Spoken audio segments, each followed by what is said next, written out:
BBC 97.3. Iain Lee's Good Evening. Good evening. I've got piles.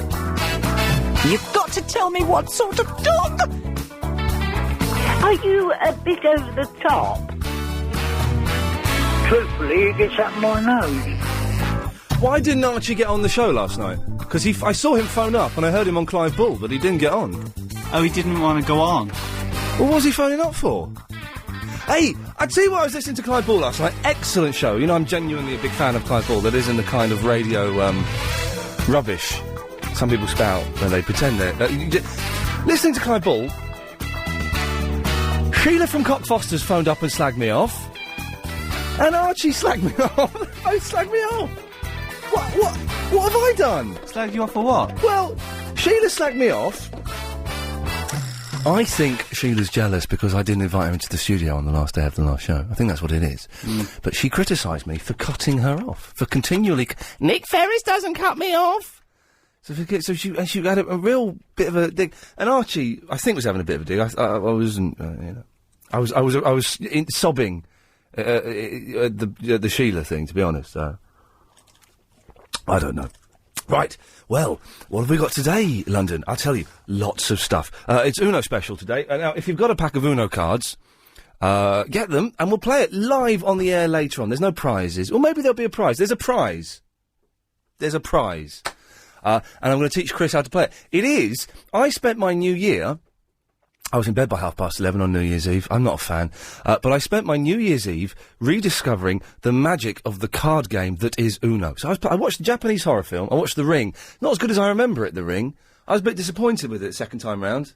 Wasn't quite that scary. And there's, like all good Japanese horror films, there was 10 minutes in the middle that made no sense at all. But I was a little bit disappointed with it second time around. I've got The Eye to watch, which I think is Korean. Anyway. So, by the by. But then watched that and then played Uno. And it's fantastic. And it's so good, I've downloaded it onto my Xbox 360. And I'm online playing Uno. Did I tell this story on air yesterday about the kids? I don't know. Lynn, did I tell the story about the kids I was playing Uno with? No. Okay, well, I may have done, but I'll say it again. I was playing Uno on my Xbox, okay? You know the game Uno? No. Okay, it's a card game.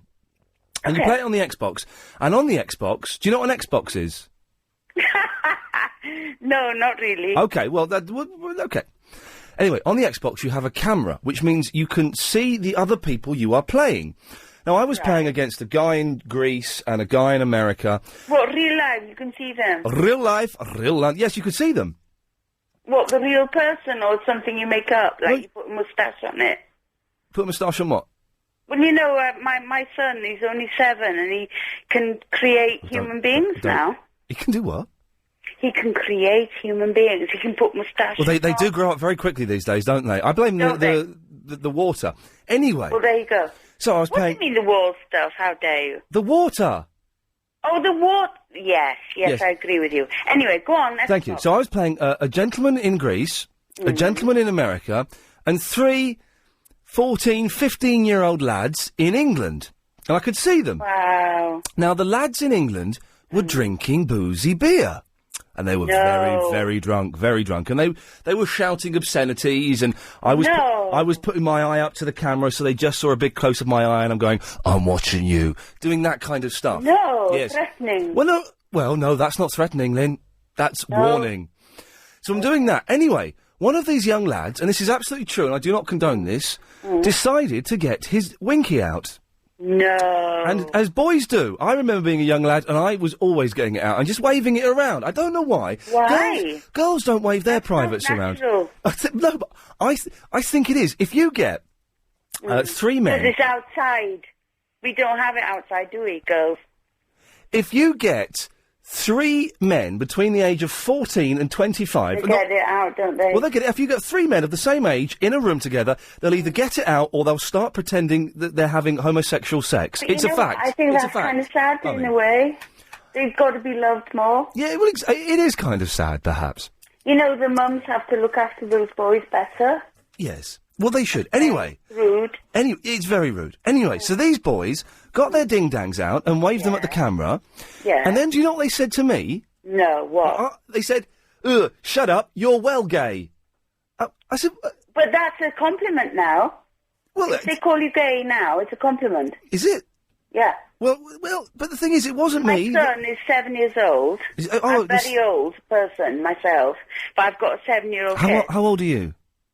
Oh, you can tell by my voice. 56. Exactly. It is, isn't it? Yeah. It is. I've got a 7-year-old. I can tell people's ages from their voice. You had a child at the age of 49? No, I'm not 49. Anyway, never mind. I am old. Oh, God. But my son... Yes. Oh, well, I've forgotten now what you were talking about, to be quite honest. Anyway, it's irrelevant. What have you called in for? Just to hear your voice. You're so gorgeous. Oh, God almighty. Primrose Hill, I drive through there on the way home. And also, you remember I used to sing and kind of make a fool of myself? Well, you say that as though I do remember, but I'm not... Oh, hang on a minute. Well, no, of course you're not going to remember me. Hang on a minute. I've got a recording of you. Oh, Christ, stop it. Who? Oh. Who? Not that Welsh thing. Can you... I tell you, before I play it, can you do me a favour? Because you know it's the new year and stuff. We're recording new trails. Yeah. Can you do just a little line for me, say what station you're listening to, what my name is, and what time I'm on? If you do that... No. Just do it. Ian, sorry. I don't have the brain to do that. OK, is this you, Lynn? Oh, have you listened to the 7 to 10 show? It's really fantastic. Oh, yeah, you know it is. It really is. I mean, like that. Was that you? No, that's not me. Oh, no. And I'm not Lynn from the Forest Gate. Is she really an actress? Is she what? Forest Gate Lynn, the mad one? Yes, no, is she... Apart from me, I know I'm mad too. Yes, you've got an accent. What part of Scotland are you from? I'm from your... Oh, stop it, Ian. I'm going to ask you a question then. I mean... Go on, ask me. Do you want to know if I'm clean or not? Go on. What? I don't know what you're asking me now. Go on, ask me. I'll tell you the truth. You'll tell me the truth? If you ask me a question, I will answer you truthfully. I'm going to ask you the question. Okay. Have you been drinking at all? Yes. There we go, Lynn. We got there. Thank you. 0870 9090 973. What a start to the show. Ian, you look like a right smug... I don't think I can say knobhead, can I, on the radio? You look like a right smug bleep on Mastermind, says John. Well, OK, it started. So, I was kind of setting up the show today, and we have genuinely got lots that we want to get in, because since I came back on Monday, Chris and I have drawn up a list of things that we wanted to talk about. Monday we couldn't do it because we were settling in and everyone phoned in to say, hey, good to have you back. Hey, bad to have you back. Hey. Listen to what the man say. He say do. Tuesday, anyway, I'm not going to go through the week. You know what happened. But we've got stuff and we're going to fit it in today. Before we do that, let's go to Jacob in Deptford. Hello, Jacob. Hello, mate. Hello, mate. You right? Yeah. Oh, you? I'm all right. You all right? Yeah. What's wrong? You sound like you've got the weight of the world on your shoulders. I bought a book. Yes. And I'm not impressed with it. What book was it? Great Expectations. Really? It weren't what I was expecting at all. What do you think it was going to be? I thought it was a dirty novel, like a Joan Collins kind of smut. Yes. It's a little bit posher than that, isn't it? I know. It confused me. I got stuck on the first page. Right. Where you got the, what do you call it? The introduction by the author. Yeah. It stumped me, so I used it as toilet paper. OK, well, that's good to know. Thank you. So, that's the start of the show. What a delightful fruitcake he was. 0870 9090 I'm trying not to belch, because I've totally muffed up my eating today. All I've had for my dinner is a tube of Pringles. Iain Lee's Good Evening.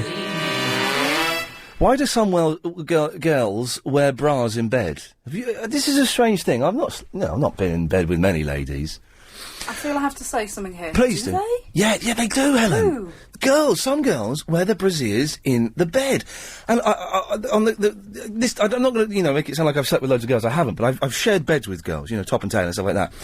And you sort of say, why don't you take that off? They say, oh no, because it gives me support in the night. But I'd imagine they're uncomfortable things, those bras. You can't wait to get home and take it off. Is that the first thing you do? Like, you kick off your shoes, Absolutely. take your Put coat your off, slippers on. bra comes off. Yeah. Just let them hang Let there. them hang loose. Shake a little bit. Absolutely. Well, if you're a lady that wears a bra in bed, 0870 9090 973. Can you give me a call?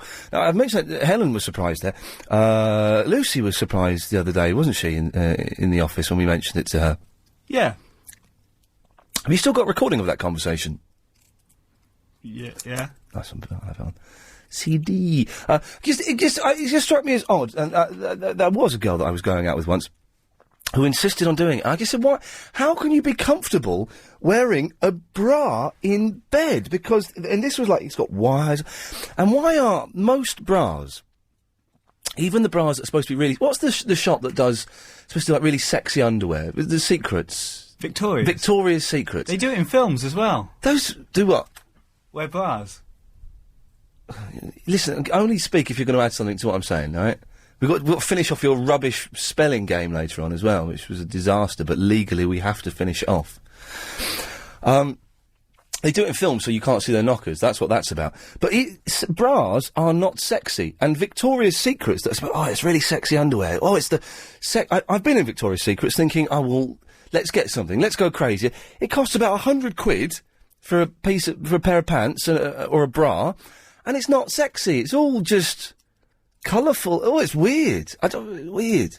But I can't get my head around bras. I don't understand how they work. 0870 9090 973. Really trying hard not to belch up these Pringles. Have you ever had cheesy cheese Pringles, Stolos? I have, mate. I had them a couple of nights ago. They were fabulous, especially if you have a nice shot of whiskey or a good quality brandy there with some nuts and nice aperitifs like us Greeks do. Absolutely fabulous, mate. I went because you can only get you can't get cheesy cheese Pringles in, I'm going to say normal shops. But you can only get them in, like, odd shops. And, like, I went to the shop up the road, and I think it was Turkish. I'm not saying Turks are odds, I'm just saying. And they had unusual flavoured Pringles that I've never seen before. Oh, no, sometimes the most unusual places you can buy some of the best places. I'm gonna puke in a minute. Seriously. Something's coming up. Like a flower. Oh, lovely. Have you ever gone into Agent Provocateur, though? Considering you were talking... Oh, that's what I meant. That's what I meant, Agent Provocateur, not Victoria's Secrets. Honestly, this producer of yours is useless. He's been watching too much Sex in the City. Actually, Desperate Housewives, if you followed, every time they finish a bed scene, the women are always wearing the underwear.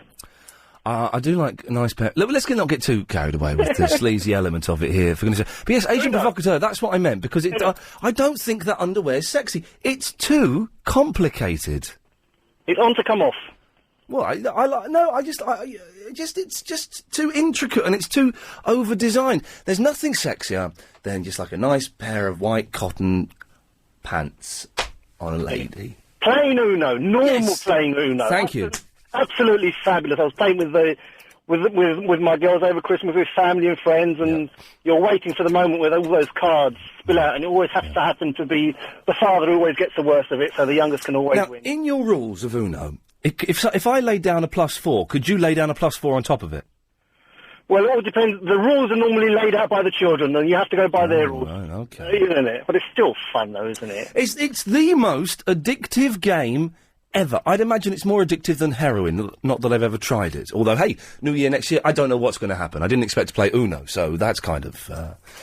Or is it a case of the most simplest games are the best games?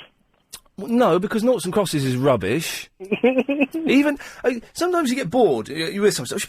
Noughts, I've got pen and paper. Noughts and crosses. You have like 2 games. You go, actually, this is rubbish. What's the point of this game? Who invented that? I don't know. Dr. Norton, Dr. Cross, whatever they call them. Dr. Nought and Dr. Cross? Who knows? Yes, your term, this gay term, it's getting on my nerves. I missed the chance to cut him off there. I hit the hang-up button. I didn't hit his name, and that would have cut him off. Yes, Stolos. Yeah, this gay term. Yes.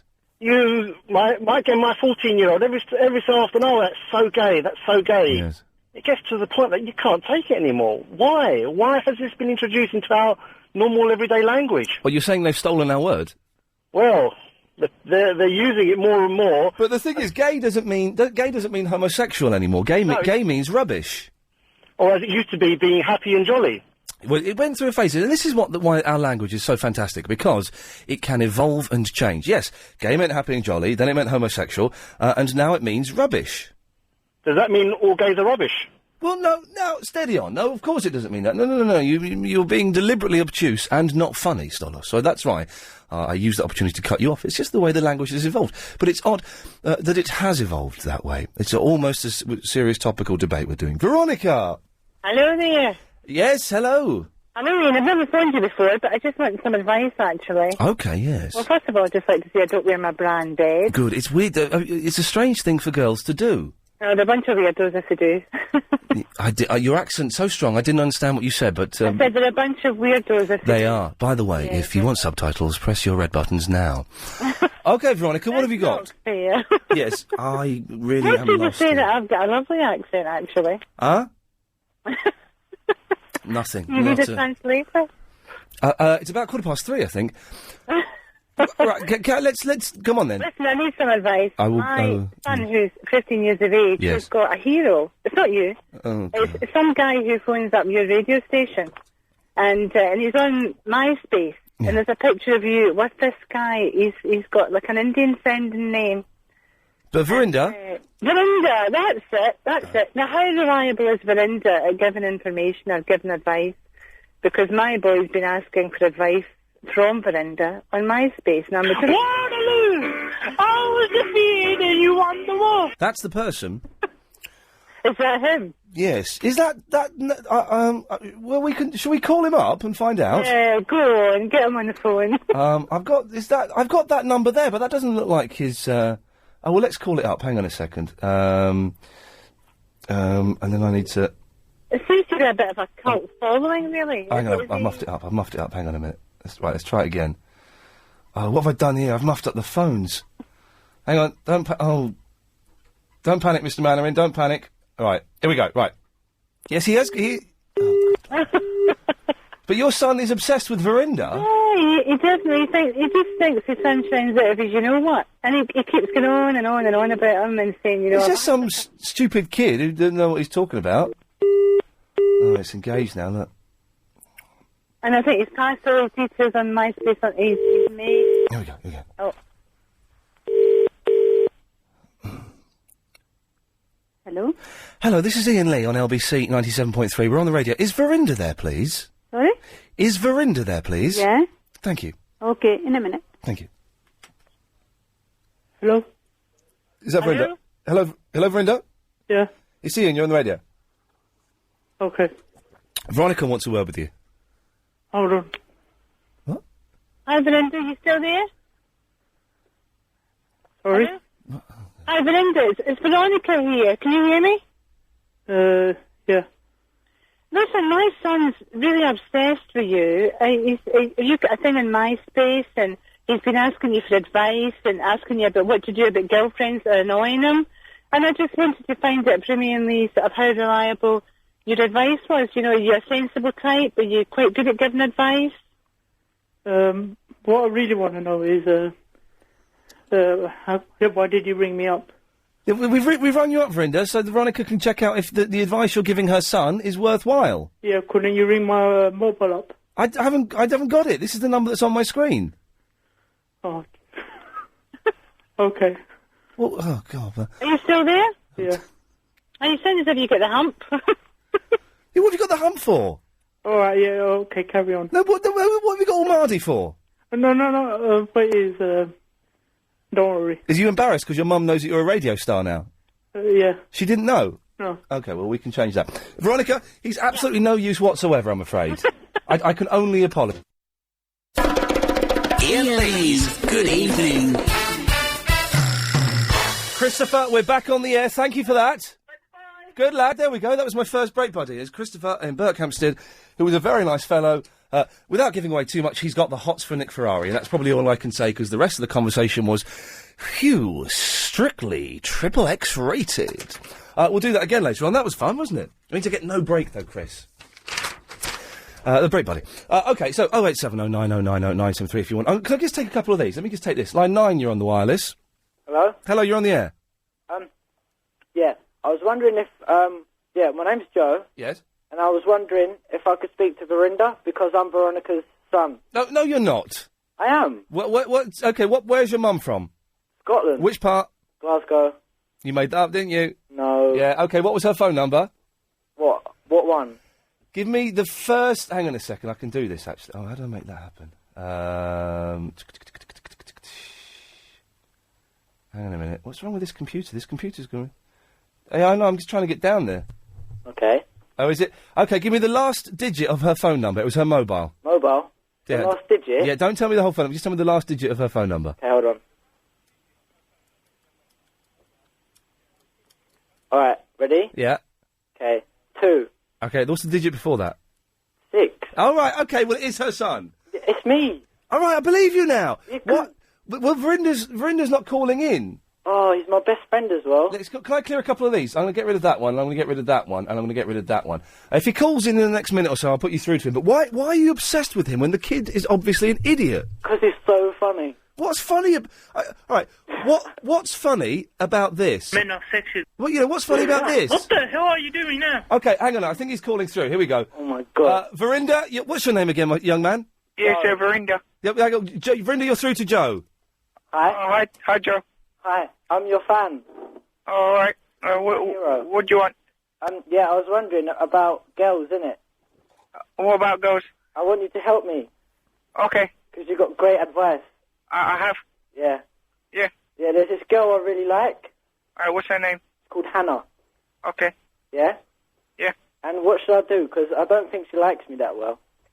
Oh, why? What do you look like? Well, I look really... I've got a 6-pack and everything. Well, you know what? Show her that. Should I? Show her your 6-pack. All right, then. Will that impress her? Yeah, it should. All right, then. Works for me. What should I say? Did say, hey, baby. Yep. Hey, check this out. All right. And see what she thinks of that. All right, then. All right, let me know how it goes. Yeah, I'll post a message on your MySpace, yeah? Yeah. Right, cool. Okay, thanks, Joe. All right, thanks. All right. Thanks, Verinda. Wink, wink. Yeah, wink, wink, Ian. Good lad. So, there we go. That was weird, wasn't it? Jeremy's in Kenton. Hello, Jeremy. It's worrying when that's the sort of counselling going on, isn't it? Well, all I'm saying is if Anna Rayburn wants a holiday, we can fill that slot quite easily. Yeah, exactly. I mean, good grief, has the personality of a wheelie bin. Anyway, this business about the bras and why girls wear them in bed is actually quite simple. It's really simple, because how many girls have you ever come across and said they've got a life of their own? Well, it stops them escaping. It's quite simple. It's got very quiet over there. I'm just trying to work. I don't get it. Well, they keep the bra on to stop their what's-names escaping, you see. That's what it's for, that's why they wear them. They're really creatures on their own. I always thought those big mounds of flesh were actually attached to the What was that about? This is the thing, when you talk about bras and boobs to fellas, they get all weird. And I don't know what to say, and they start making... This is a genuinely serious thing. I want to know, why do girls wear bras in bed? And why do some women not wear bras at all? And I'm not talking about, some ladies with the small French bra. I mean, some women with big knockers do not wear bras. And it's unsightly. Judith Hann, who used to present on Tomorrow's World, never wore a bra. And I remember being a kid, this is years ago, and my mum saying, oh, she's too old to not be wearing a bra. And my mum was disgusted by it. It's just odd, isn't it? Charlie Dimmock. Thank you, Helen. Of course, that's a reference that the kids might understand. Charlie Dimmock doesn't wear bras. But surely you should do. I don't know. Jessica, do you wear a bra? Well, sometimes when it's appropriate. When is it inappropriate? Well, I mean, I wouldn't wear a bra in bed, I don't think. It's strange, that. Why I genuinely would like to get to the bottom of... strange. I think sometimes when people have boob jobs, they've got to wear a bra for about a month afterwards, continuously. Really? I think so. I've never felt a fake boob. Thanks for telling me that. No, I haven't either, funnily enough. I guess, do they feel... I don't want this to turn into, Loaded Magazine on the air. It's just that we just happen to be talking about boobs, it'd be fine. They must feel different, come on. They would do, wouldn't they? Yeah, I would imagine so. I think they look better. That's the thing, it's kind of very aesthetic thing, isn't it? They look better? Well, they do look better. I mean, I guess some people, if they had a boob job, like a boob lift or to go bigger, they think they look better. No, there's nothing wrong. There's nothing more beautiful than the natural breast. Yeah, but I mean, people have got choices. They can do what they want. Hey, whoa, listen, man. People are free to do what they want. Of course they are. But anyway, what did you call him for? I was just going to grab Sheila up. Oh, Sheila? Yeah, what she was saying about you on Clive Bull. Yeah, go on. Well, because Sheila from Cock Fosters phoned up Clive Bull and was slagging me off last night. She was. What was she saying? She was basically saying you were kind of rude. Yep. Out of all the options that she could have picked, it was apparently because you didn't say goodbye to her properly. But I never do, though. Yeah, well... To anyone. But she personally took kind of offence at it. The way the show moves along is that I finish one call and I cut them off and we go to the next one, or I do a bit of chitty-chatter. It just sounds... The thing is, if you're saying, hello, how are you? OK, well, listen, thanks very much for calling. You take care of yourself. That's an extra 35 minutes of the show, which is unnecessary. I completely agree with you, but that was what she was complaining about. She was kind of having a go at you for being rude. But she was what used to be one of my biggest callers. I think it's because I didn't invite her in for the last... Clive kind of talked around a little bit. He sort of said what you've just said, really. I was already pulling off my fingernails. A little bit, and then she softened up a little bit. I don't know. Because we did a prank call on her that she suggested. I heard it. It was brilliant. I heard it. Yeah, exactly. Hard work, but worth it. Yeah. But that was it, basically. She was just a bit upset that you didn't say goodbye to her properly. Oh, well, that just happens, doesn't it? Ben's in Bromley. Hello, Ben. You know what? Hello, Ben. Ringing up about Uno. Oh, yeah, good lad. Oh, well, we're going to play Uno later on, by the way. Oh, that's got to be listening. All of that, it ruined my life for 3 years. I used to live in Spain and I had a bar. And during the summer it was brilliant, it was busy, all the tourists in. But it used to get quiet during the winter. Yeah. So to bring people in, I used to have the odd card games around, and one of them was Uno. Oh, fantastic. It all started off with a couple of blokes playing one night, and it ended up we used to hold the Uno World Championships in our bar. Superb. Unofficial, of course, I'd imagine. Unofficial, of course, yes, yeah. It all started off with a couple of blokes playing, then we used to have inter-games in the bar, and then we had a league, and then everyone used to put in, we bought a prize, you'd have prize money, and then he developed, we used to play other bars, all the other bars would play football and golf, and because I'm a bit on the large side and built for comfort, not for speed. Fat fella. That's me, I didn't want to bother with all the running around, so we used to play the other bars at Uno, and in the end, after 3 years, we held the Uno World Champions. Why is it so addictive? Because it is genuinely, you can't get enough of it. You can't, I don't know what it... And we used to have prizes for the quickest game and the longest game. And I think the longest game went on for about 2 days. Blimey. And at the end of the day, when we had to close the bar, we had to seal all the cards in envelopes.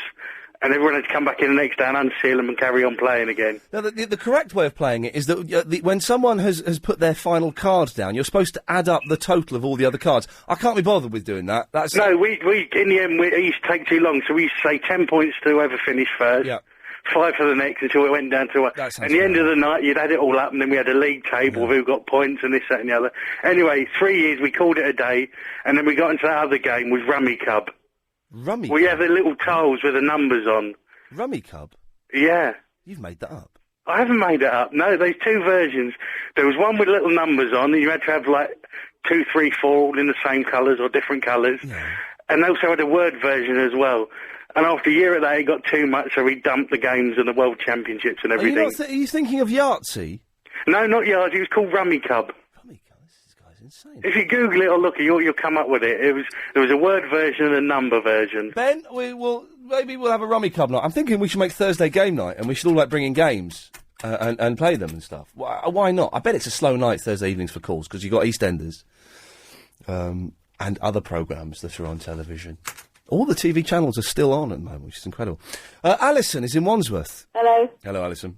I phoned to tell you about bras. Oh, yeah. People wearing bras in bed. I can only tell you that when I've been breastfeeding my children, that it's really convenient to wear a sleep bra, and you can buy them in Mothercare. What's a sleep bra? It's a bra you sleep in. That's a stupid question. Particularly made just for sleeping in. But these girls that I've seen doing it were just wearing their they'd take off their blouses, they'd take off their skirts, and then they would get into bed, and they would have their daytime bra on. With their knickers as well? Well, yeah, of course. And socks? Well, girls don't wear socks, really, do they? I'm wearing socks. Are you? Yeah. Oh, okay. Well, they take their socks off, but they still wear their knickers. I think you should wear something in bed, definitely. Yeah, you should wear something about it. Otherwise, you get a sort of chafing. Yeah, don't you? I don't like being naked in bed. There's something wrong about it. So I either wear... Hey, I tell you what I got for Christmas, and it's fantastic. I got a Wee Willy Winky nightshirt. It's not got it's a nightshirt. It's from John Lewis. Really nice. It's kind of quite thick, so it's going to be a bit too warm in the summer. I need to get a thin one for the summer. But it comes down to your knees. It's got like 3 sort of buttons down the front, and it's all I want is a Wee Willy Winky hat, and I'm sorted. And does it do anything for your Wee Willy Winky? Well, let's just say that it keeps it nice and warm, and that's very important. Thank you for that. 0870 90 90 973. OK, next person that calls up after I've announced the travel will become my break buddy for this break. Iain Lee's Good Evening. Thanks for that, Yvonne. Yeah, we go. We have to be careful with Yvonne. She was my break buddy then. We're doing a new thing. It's a very good idea. You call up during the break, and the first call that gets through is my break buddy, and we sit and chat. And it doesn't go out on the radio. It means you can be a bit rude on that, on those calls only if you want. And Yvonne phoned up. It was an excellent story to say that she's got 32 double F breasticles. She once slept without a bra. She woke up to find her breast was killing her. Her breast was trying to suffocate her by getting lodged. The boob was lodged in the mouth and the nipple was lodged up the nostril. It was actually trying to murder her. Let's just quickly get this one out of the way. Line 9, you're on the wireless. You wear a nightshirt. Yeah, I do. You know, there's so many ways I could bully you, but I won't, because, yeah.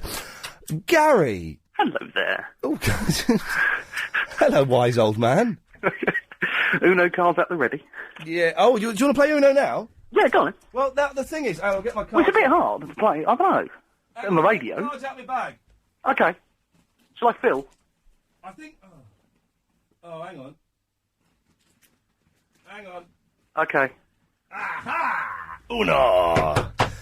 Oh, dear. The thing is, I think we should play them a bit later, on, really. No, that's fine. I'll play along via the medium of radio later.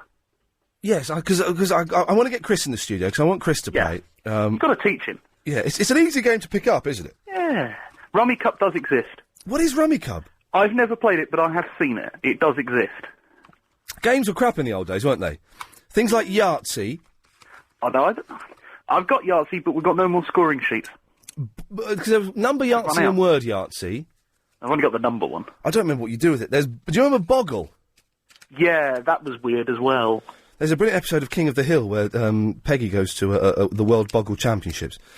But games generally, before we had computer games and video games, I'm just shuffling my cards here. Chess?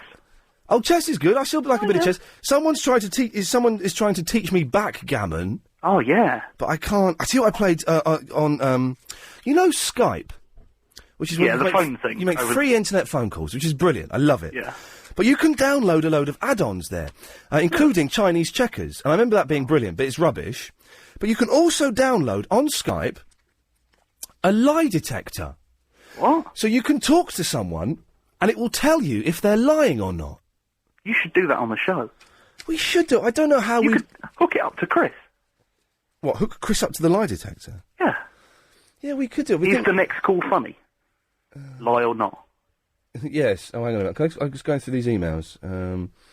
The other game that you could for your games evenings, and this is I've just gone to play bridge. Now I know it sounds like a bit of a sort of a middle-aged game, but it's actually really good.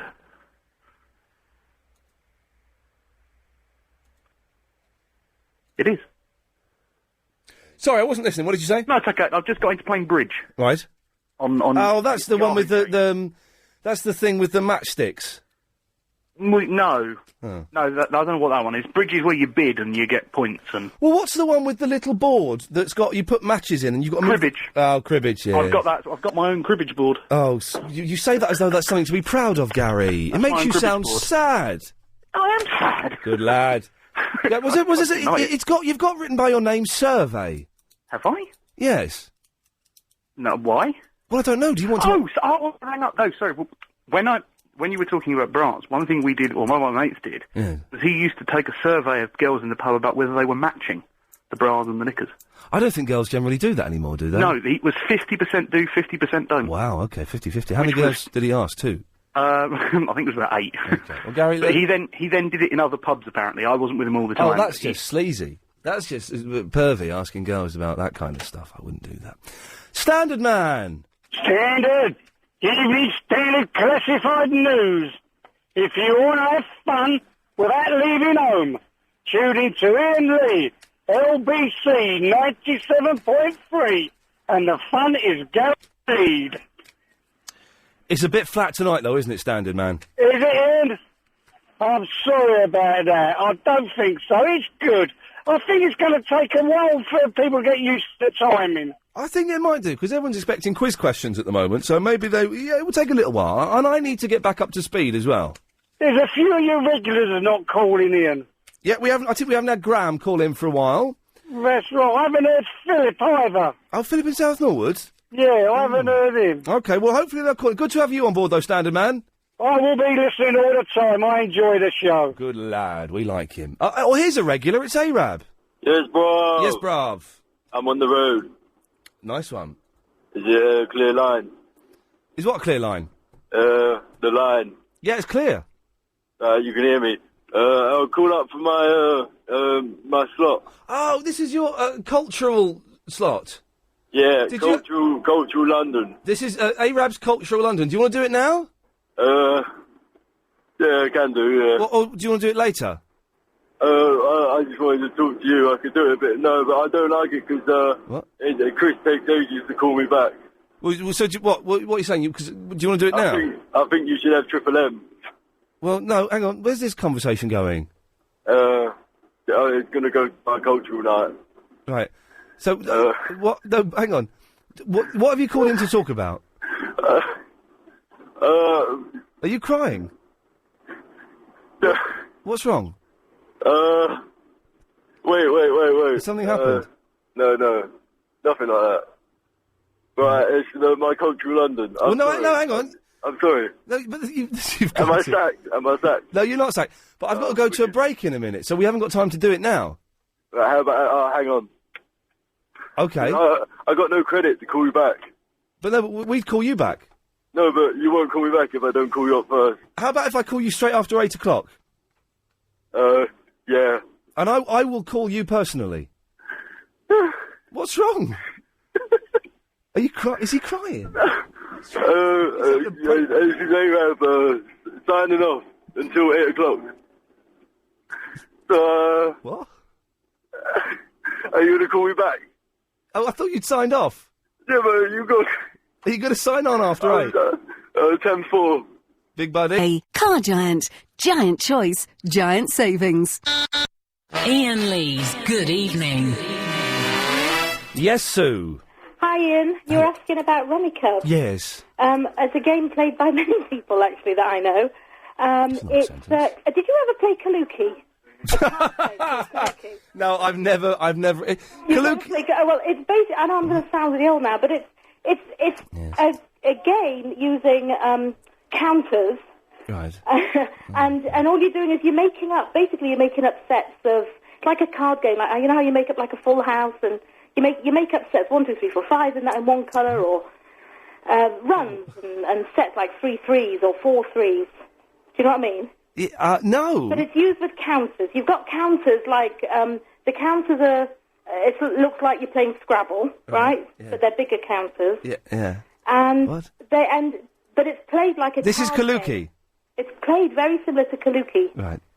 So that's but it's. I mean, I know people. My mum, for example, she spends hours with friends. They go Friday night and they have a meal, and then they sit for like 2 or 3 hours playing this game. But is it as good as Uno? Is it as good as Uno? I don't know. There we go, you see. Well, stay tuned, because you'll find out that Uno's the most addictive game ever. I'm going to quickly take this one. Line 1, you're on the wireless. Hi. Hello. Yes. It's Iain, you're on the air. Oh, hi. Hello. I've got, do you know what, I've got really, just keep quiet, because my chest is making odd noises. Hang on a second, listen to this. Hang on, don't make a noise. Here we go. Right. Take a minute, I can't make this happen, it'll just happen. Here we go. You haven't got any dry ginger ale, that'll help you. No, here we go. Did you hear that? Okay, let's put it in my mouth. Hang on a second. There's just little bits, it's not belching. Yeah. But there's little bits of air just escaping. You can't get any hold of any dry ginger ale, can you? No, I don't. Chris, can we get any dry ginger ale? No, he's saying no. Okay, here we go, here comes. Anyway, here comes one. Shush. Yeah, sorry. Here it comes. Okay.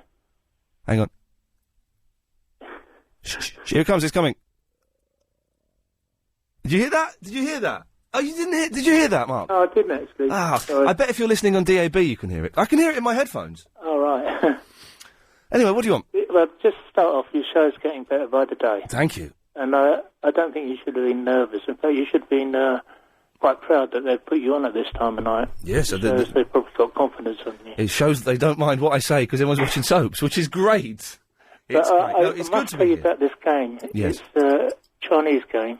Yes. The translation is Go, and I think it's the oldest board game in the world. I know, I've heard about Go. You have? Yes. The guy that Nolan Bushnell, who invented Atari, used to play Go. Oh, right. And do you realise on the board, I was talking to someone, and there's like little channels. Oh, yeah. On either side. And he said the reason was in the really old days. My name is China, Khan. Yes. the warlords, instead of... Do you know what? I've never heard of anything so much rubbish in all my life. Whoa, who's that? I don't know. Oh, sorry, Mark, carry on. Instead of having a big battle and having half their men die, the two warlords would fight, or would have a game, and the loser... Right, what we need to do is stop talking about games, because it turns out it's really boring, okay? I've just discovered that talking about games is really boring. Next week, talking about old kids' shows from the 70s. Does that mean we're not having Game Thursday? Do you remember Pipkins? No, we'll play Uno, but we just need to stop... People can just stop phoning in saying games. Because it's, you know, it doesn't help anything. So, after the news, don't phone in and say games.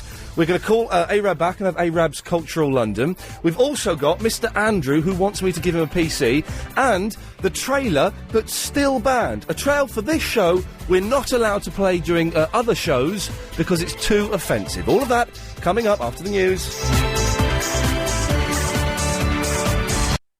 Iain Lee's Good Evening. Yes, you might have thought I'd forgotten to do the break, buddy, but Michael phoned up and reminded me we had a chat. So every break, if you want to call up, first person that gets through can chat to me off air and say what you want. Line... Oh, dear. What's wrong with this? Line 1, you're on the wireless. Hello, Chris. Dion. It's, Ian Dion. Oh, is it? It's Dion. Hey, it's Ian. Right, okay. Am I on air? Dion, you're on the air. It's Ian. Okay, mate. Yeah, 'cause I've got nothing to do today. I went back to the gym. Oh, yeah, good lad. I haven't been for nearly 3 months. Jeez, that must have hurt. It's going to in the morning, mate. It does hurt the next I know day. you haven't been for a bit, have you? Well, I've started going again now. I've been going. I've been 4 times in the last 2 weeks. I went on. Pretty good. I went on Wednesday afternoon. Yeah. And it was a new routine. It was amazing. It hurt so much. It hurt so You have much. a trainer? I've got a personal trainer. Oh, right. And when I came into work Wednesday night, we've got quite heavy doors here because they're soundproof. Yeah. But it hurt so much that I couldn't. If I pulled the door, my forearms started hurting. I couldn't open a door. That was the following day, was it? Yeah, that was that evening. That evening. So I went I can yesterday. feel it coming on. Yeah. Yeah, it's, Chris, where have you been? Making... If you make pot noodle, you've got to make a cup of tea. Yeah. You've got to make a cup of tea because you're boiling water. You didn't ask. No, you didn't say where you were going. You just naffed off. If you're making pot noodle, and this is true, you have to make a cup of tea. I've done it now. Well, no, don't matter. You can't make a cup of tea. My Red Bush is in my drawer. There's not enough water now. What do you mean there's not enough water Well, I now? used it up. Well, go and put some more in. If you... Dion, get this, man. Yeah. Chris has just made a pot noodle. Yeah. He's not made a cup of tea. That's idleness. I've just made a cup of coffee. It's bone idleness. Yeah, it is. The kettle's boiled. All you got to do is put Kettle's boiled. You've got 2 workmates here. One who is working and is having break buddies, which means I can't stop at all. Yeah. You've got Helen who's doing an excellent job. Got the cleaner. Hey, man, you're right. Good lad. Cleaner's coming in, so that's nice. Dion, I know that you're on as well. Yeah, no, I'm not going to do that again. No, that'd be silly. No, I wouldn't do it. I don't want to upset you. No, he got very, very upset yesterday. Yeah, I know. I phoned up and apologised. You don't... Hey, Dion, don't you ever phone up and apologise. No, I didn't want to upset him. He sounds like a really nice bloke. He's not. He's an idiot. He's the kind of bloke that doesn't make cups of tea for his colleagues. He'll probably feel guilty now. Do you know what? I had these cheesy Pringles. Yeah, I heard. Right, and it was my dinner. They were my dinner. Okay. And I said to him, do you want some? Hoping he'd say no. He said, yeah. Do you come in, man, if you need to come in. Of course you can. Just got the cleaner coming in. Hey, man, how's it going? You all right? Yeah. Not you, Dean. I'll talk to the cleaner. Chris. Oh, the cleaner. Yeah. What's your name? My name is Valeris. What? Valeris. Valeris? Yes. Hey, Valeris, I'm Ian. Nice to meet you. Valeris, can you believe he's made a pot noodle and he's not made a cup of tea. Unbelievable. Does he want a cup of tea as well? No, don't. Yeah, make Valerius a cup of tea. I can only carry 3 cups at a time. Do you want a cup of tea, Valerius? You're okay. No, you haven't got time? Okay, well, I've got time, Chris, so yes, I'd like a cup of tea, and Helen would like one as well, My please. pot noodle's going to get cold. Well, it's tough, isn't it? It's tough. And it's your round on Twix. Yes, it is, actually. I haven't got any change. It doesn't matter. Beg, steal or borrow, as the New Seekers once sang. Well, it's only Clive and Bob in the building. Well, you know, I don't care how you get it. Thanks, Valerius. There you go. Take care, man. Bye-bye. I think I'll listen to LBC all night, listen to Adrian Allen, and sleep all day tomorrow. Rock and roll. Yeah. What a nice fellow Valerius is. Yeah. Well, can we have him as part of the team? Can he produce, do you think? Yeah. He'd make a cup of tea and pot noodles. Anyway, Dion. Yeah. What were we talking about? Jim. Yeah, oh yeah. Yeah, I'm gonna stay up all night, listen to LBC, and Good sleep lad. tomorrow while I'm eating. Do you know what? I'm up early tomorrow. I'm doing a voiceover tomorrow. Oh, yeah? But I've got a bit of a cold. Oh, dear. So I'm worried I'm going to get bunged up and have a sore throat and have no voice. If I turn up, I've done this before, had a voiceover for an advert on the radio. Yeah. And I was talking like that. And I phoned my agent, I said, I haven't got any voice. And she said, well, turn up anyway. You've got to turn up. So I turned up. It was with, who was it with? It was with, a couple of actresses who are sort of quite well known. I can't remember their names. Yeah. And it was embarrassing, because I was doing this script, and there was no way they were going to use it. And I just kept doing my line like that. They said, no, don't worry, Ian, we'll do it one more time, we'll get it. I heard the advert a month later, it was another man on there. Can you dig that? Oh, no. Yeah, Oh, unbelievable. can I mention ladies' underwear? Yeah, you can. Thank you, Dion. Right, now, it's time to call Arab back, isn't it? So let's just give him a quick call, because he's going to do his cultural hotspots.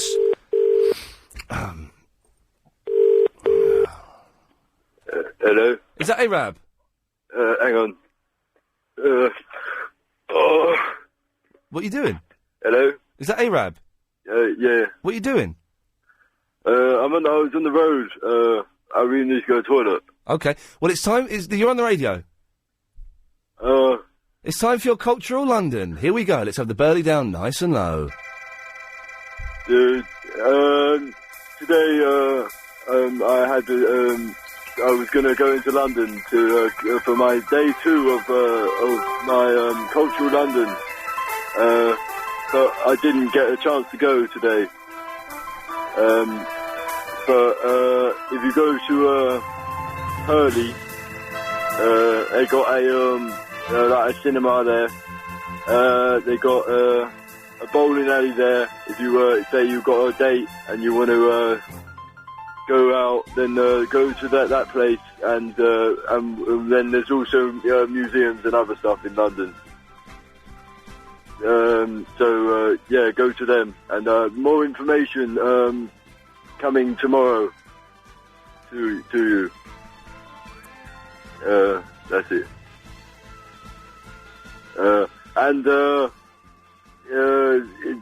Spend lots of money and but have a good time and be safe as well. A lot of divs on the street. Knock a man down just so they can eat. Turn it up a bit. Living in London is real life. It's real London. Be safe on the street. A man got to eat. Protect his family. Went to see the Mel Gibson's film. Oh, this is boring, man. It was quite a good film. Well, what's it? No, not Ocalypto, bruv. That wasn't what it was called. It was called Apocalypto. Yeah, but it's an 18, so you wouldn't get in. You mean you don't get in it? No, what I just said before, I mean, when, if you went, you wouldn't get in. Well, I already seen it. I saw it yesterday. No, you didn't? Yeah, I did. What happens at the end, then? That guy, yeah. Yeah, he gets a baby in it. Yeah, you have seen it, sorry. That guy. Yeah, what's the name? Jaguar. Alright, later. See you later. I'm going as well.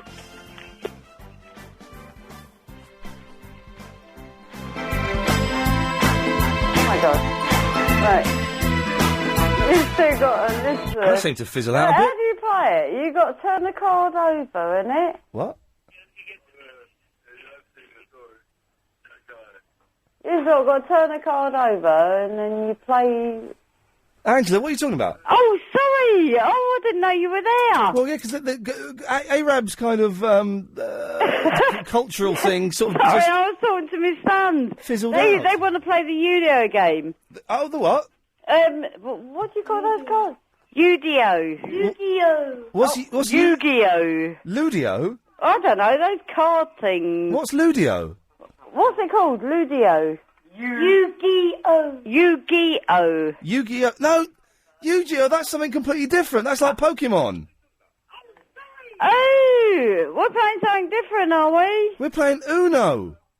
Oh, Uno! Verinda, are you still there? Oh, God. Verinda! Verinda there? Angela, have you got your radio on? Hello? No, I've got a TV on. Turn TV on. Verinda, are you still there? Yeah. What are you doing? Alright then, bye. Bye.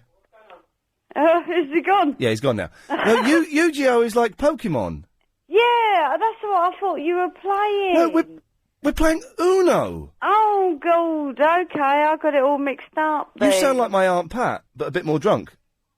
No, I'm certainly not drunk. No, but you didn't deny being my Auntie Pat. Hello, Auntie Pat. Yes. Okay, bye-bye. I might be the sister. Yeah, well, okay, well, then means you're my mum. And that would be really freaky. I've got no idea what just happened there. Let's try this one. Line 1, you're on the wireless. Hello? Yes, hi, it's Mike Mendoza. Can I speak to Iain Lee, please? Yeah, no, I'm fine, thanks, Mike. Good. Yes. Oh, dear, the fruitcakes. Let's just have a breather for a moment, shall we? Oh, tell you what, let's play, Andrew. What was Andrew under, Chris? Mr. Andrew. This guy, now, we played this the other day, no one's called in to help. This guy left a message on Chris's phone for me. This is a genuine call. If you can help, then give us a call. Have a listen to this. Hello, LBC. This message from Mr. Iain Lee. That's me. And I want him to help me really to find I'd like to help. me a computer. What? A reliable computer. A computer? A good working condition computer. So I could start my business. You can do what? And because I just complete the course in video production, Right, so right. I need a computer to support Yes. my service. Yes. Okay, so my number is 020. Swear. We've actually got his number, so we're going to call him on Friday with a yes or a no. And I'm Mr. Andrew. Mr. Andrew. Andrew. What's the number? 020. Yep.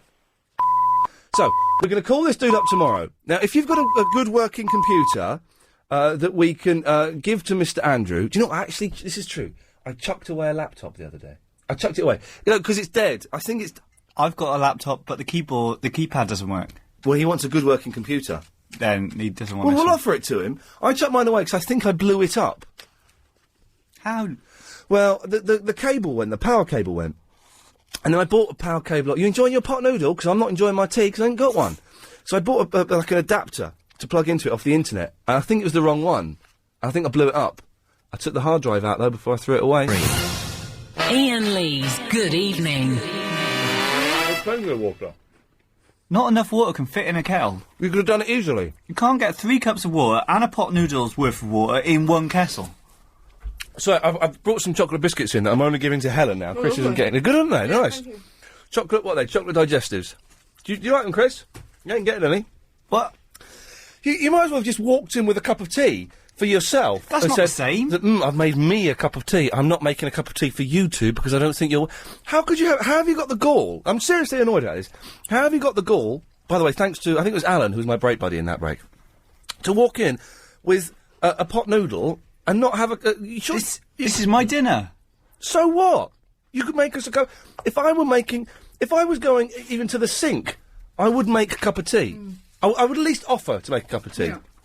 You'd ask, wouldn't you? Of course you'd ask. Yeah, but it's not like I'm never going to make you a cup of tea. I'm going to make one a bit later on. But I want a cup of tea now to go on my biscuit. Yeah, but you should wait then until I've politely finished my dinner. Politely finish your dinner, you muppet.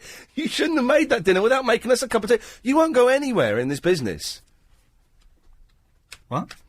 haven't got many calls, have we? No. That's worrying, isn't it? Oh, hey, maybe this chap has got have you got a computer for Mr. Andrew?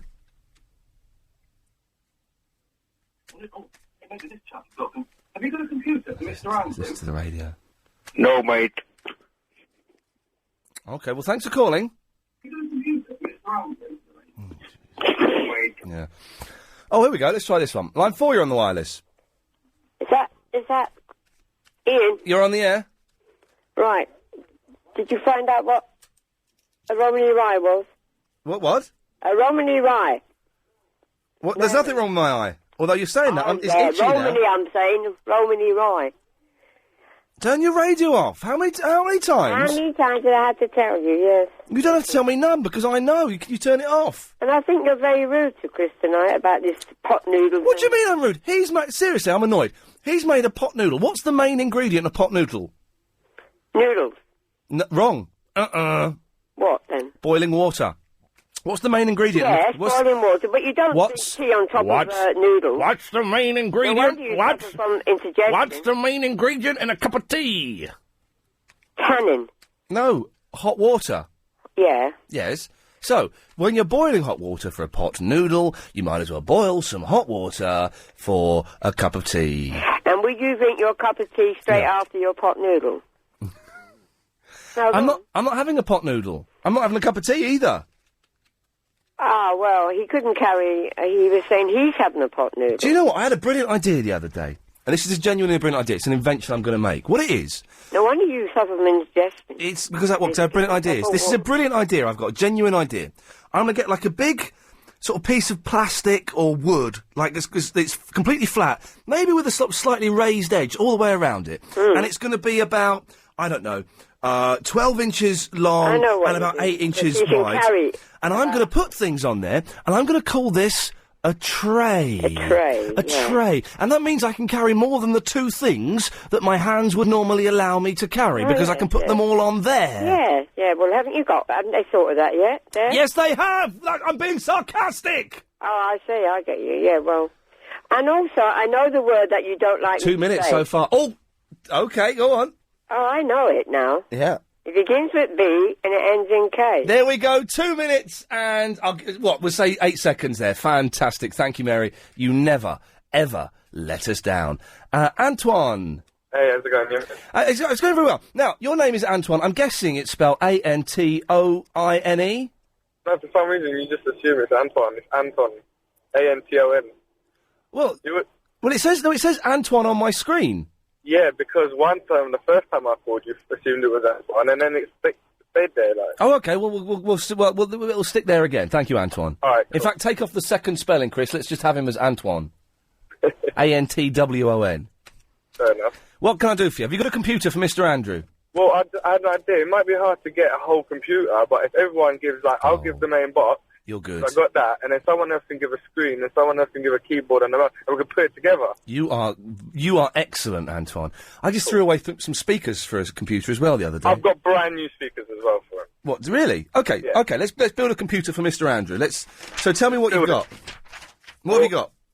I believe it's like a Pentium, 486, something like that. You've got 486. What does Yeah, that maybe mean? someone can do better than that, but... I don't know what that means. That's just numbers. You've got 486. Yeah, it's a computer 486. That's the number of it. You've got a...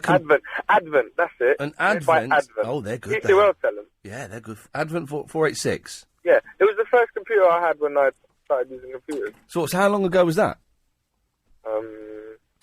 About 6 to 10 years, maybe. 6 to 10 years. Hey, isn't No, it's not that bad. It's not that bad. Isn't It was about when I college time, 18. So about. I'm sitting here shuffling cards, and isn't shuffling cards one of the most relaxing pastimes? Yeah. I'm gonna do. Hang on a minute. I'm gonna do that fancy shuffle. Do you know what? I might get an electric card shuffler because they look cool. Okay, I'm gonna do the that'll be shuffle. boring. I'll tell you what. Hang on. Card shuffling might be good. I'm doing the shuffle where you break them into 2 bits, and then you try and do. I can do that easily. Oh, you can't do it with Uno cards though because they're a little bit thicker and there's too many of them. Yeah, probably. But what about poker chip shuffling? That's well annoying. Poker chip shuffling? Yeah, you know when people sit there playing with their poker chips. Oh, that's good though. Sorry? Oh, excuse me. What is it? Just that wasn't me shuffling. Now I don't know what that was. Yeah. Okay, let's try again.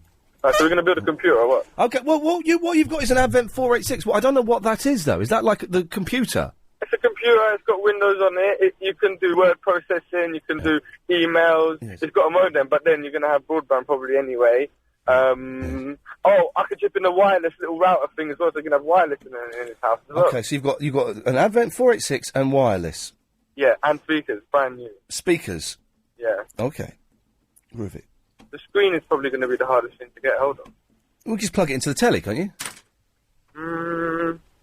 I don't think you can. Can you not? I used to have to do it on my BBC and my Dragon 32.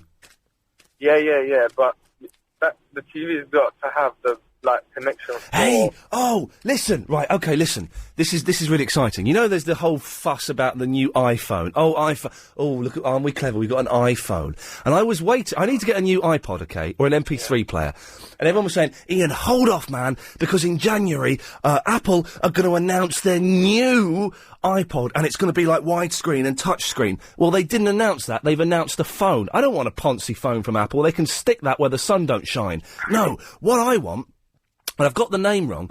Have you heard of a thing called Arcos? Not Argos, steady, Arcos. Yeah, that's a bad word in my language, but yeah, I've heard it. Oh, is it a rude word? Well, yeah. Really? Yeah. But how rude without getting me in trouble? I mean, there's a name, yeah. In what language? In what language is this? In Persian. In Persian? Oh, okay.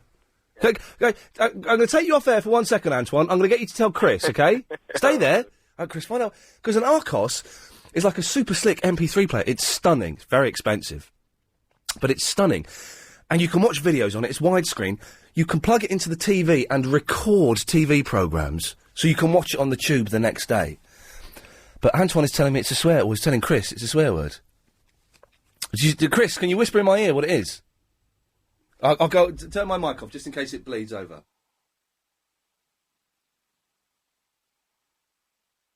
Okay. Does it really mean that? Yeah. Oh, I hope I've got the word right now, otherwise it's going to look like I've been saying something rude. Oh, God, that's incredible. I'm sorry if I offended you. Well, basically, it's a derogatory... no, it's like a slick MP3 player, but you can watch videos in it, and you can plug it into your TV and record the TV, and it's very expensive, and I'm just wondering... How big is it? It's the size of a... I don't know. I've only seen them on the internet. So if anyone knows, 0870 90 90 973. I'm tempted, but it's very expensive, and I don't want to get it if it's going to be rubbish. How much is it? Well, the 100 gig is like 420 quid. You can get a 40 gig for... we're getting a little bit too geeky. I'm going to stop this conversation here, Antoine. Yeah. But listen, thank you for the offer of the computer. What we need now is a monitor... and some other stuff, Mr. Andrew's computer. And should I get an Arcos? Is that really a rude word? Because what you told me it was, Chris, is filthy. We'll play Uno after 9 o'clock, I think. Will you come in the studio with me and play? Only if I can have a biscuit. Only if you make me a cup of tea. Quits. We win. Thank you. A good lad. You're a good lad. Okay. 0870 90 90 973 is the telephone number if you want to give me a call. You can email... Iain at lbc.co.uk. We do need someone to play Uno with us, but it's going to be after 9 o'clock, so if you want to come on the line and play with us, I don't know how this will work. It should work, I think, because it's quite a simple...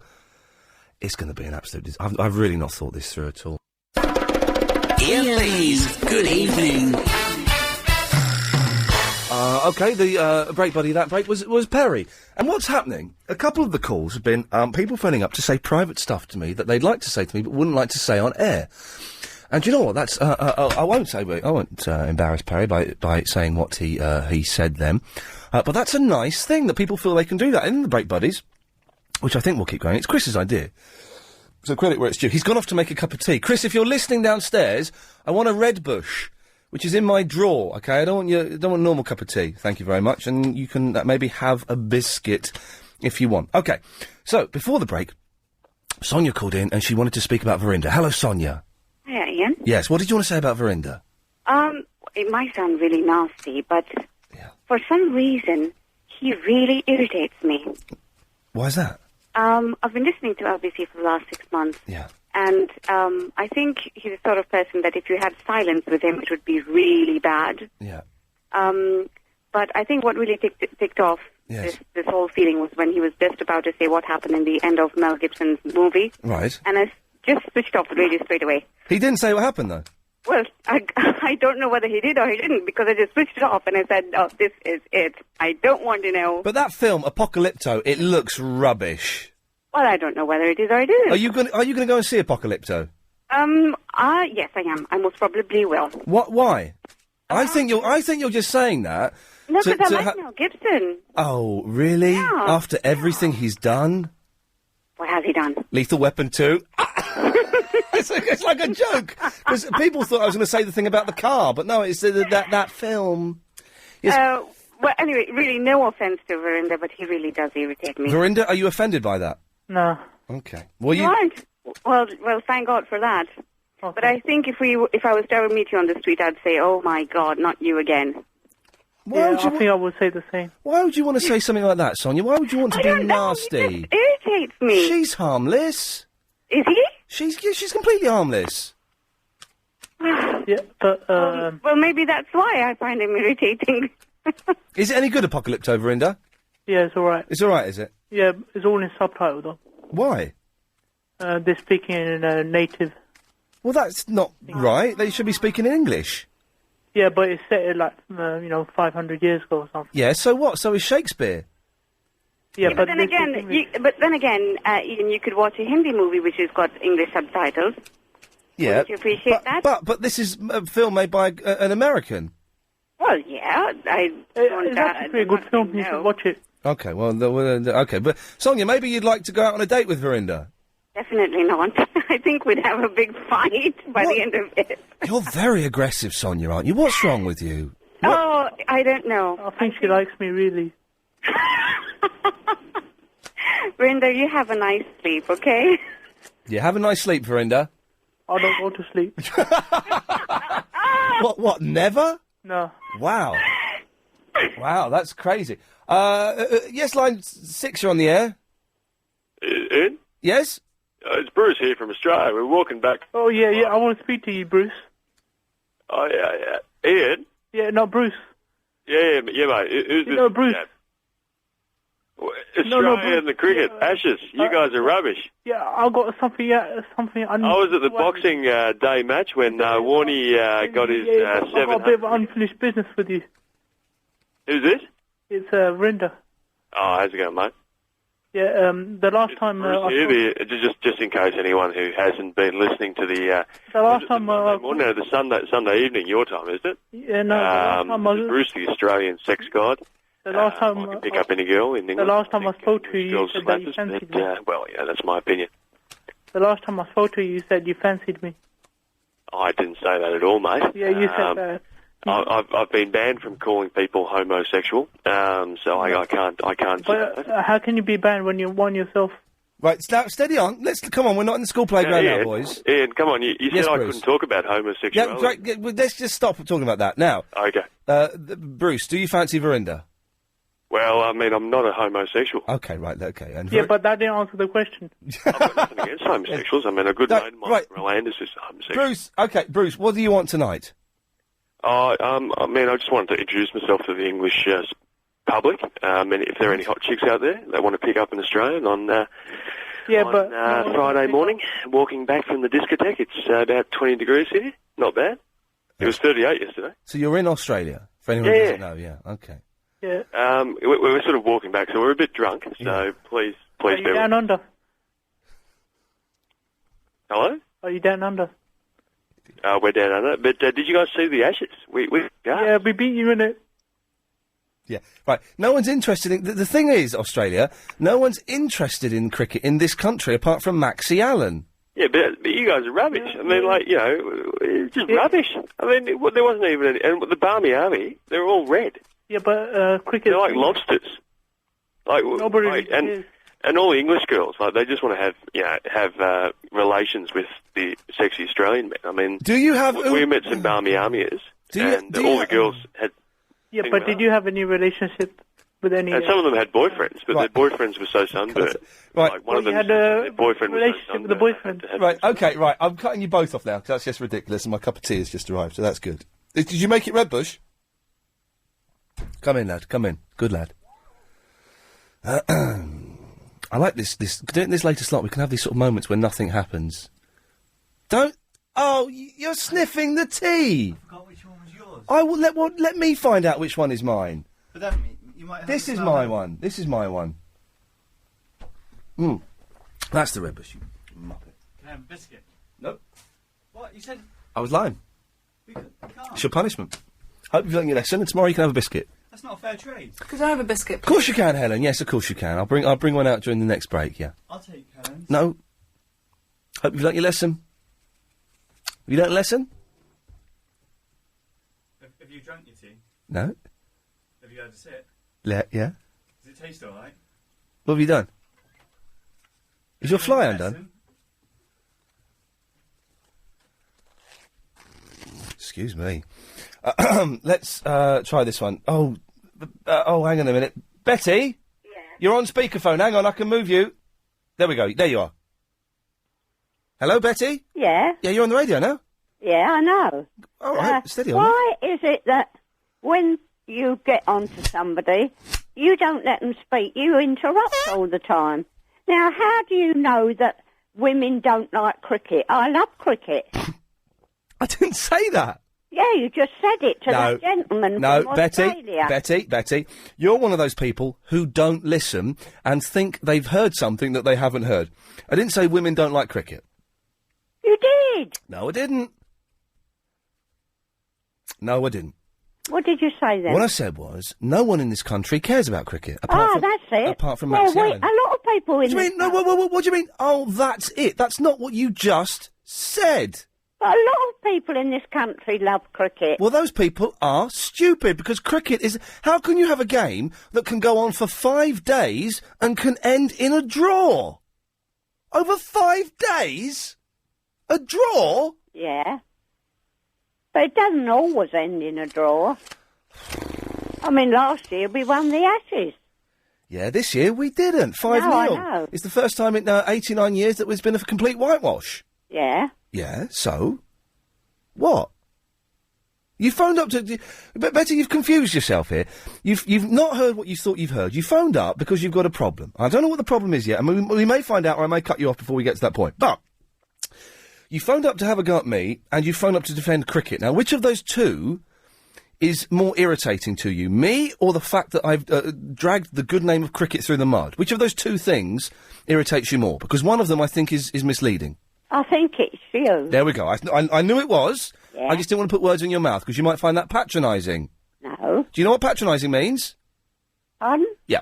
So, you don't like me. So, what's the problem? Well, it's not the same. You and this other. What's the other one? Chris and you, Iain? Yes, hello. Yeah.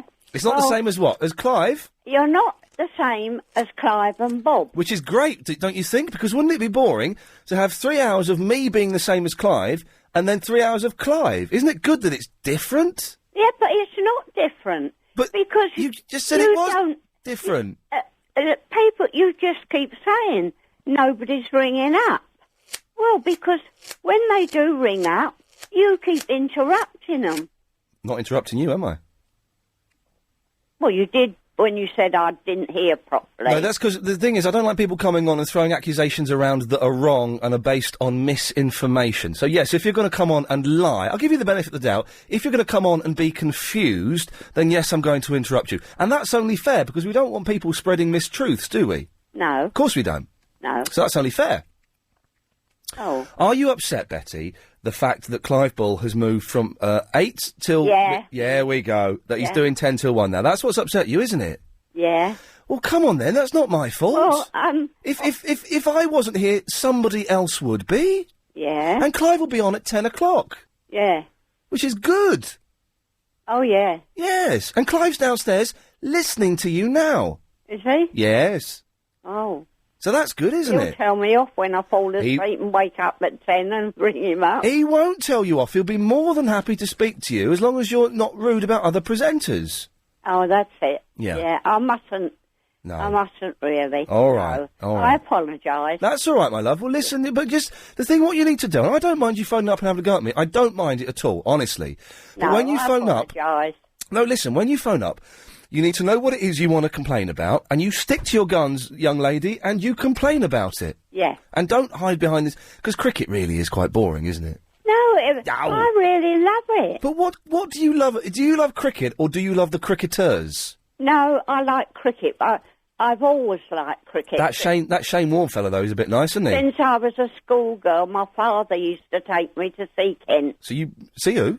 To see Kent play at Blackheath. Who's Kent? Kent, the county of Oh, the Kent. county. I thought you meant like That's Clark where I Kent. live. Oh, I see. That makes more sense. I live in Kent. But that Ian Botham's a bit tasty, isn't he? Well, he's very good at raising money now because he doesn't play cricket anymore. No, so yes, exactly. But if he was doing his big walks from Land's End to John O'Groats for leukemia, Yeah. and he needed a little bit of loving on the way, and he knocked on your door and you opened it, and he said, "Listen, Betty, I'm doing this walk for sick kids and stuff. Could I have a bit of loving?" Would you turn him away? Of course you wouldn't. It's for kids. You'd have to. Well, I mean, I'm more than twice his age. I think he likes the older woman, and if it's for charity, you'd have to. Betty, listen, thank you very much for calling. I appreciate the call. Yeah, well, accept my apologies, Ian. And accept my apology if I was rude to you, because you sound delightful, and I bet you make nice cakes. I can't walk and I can't eat.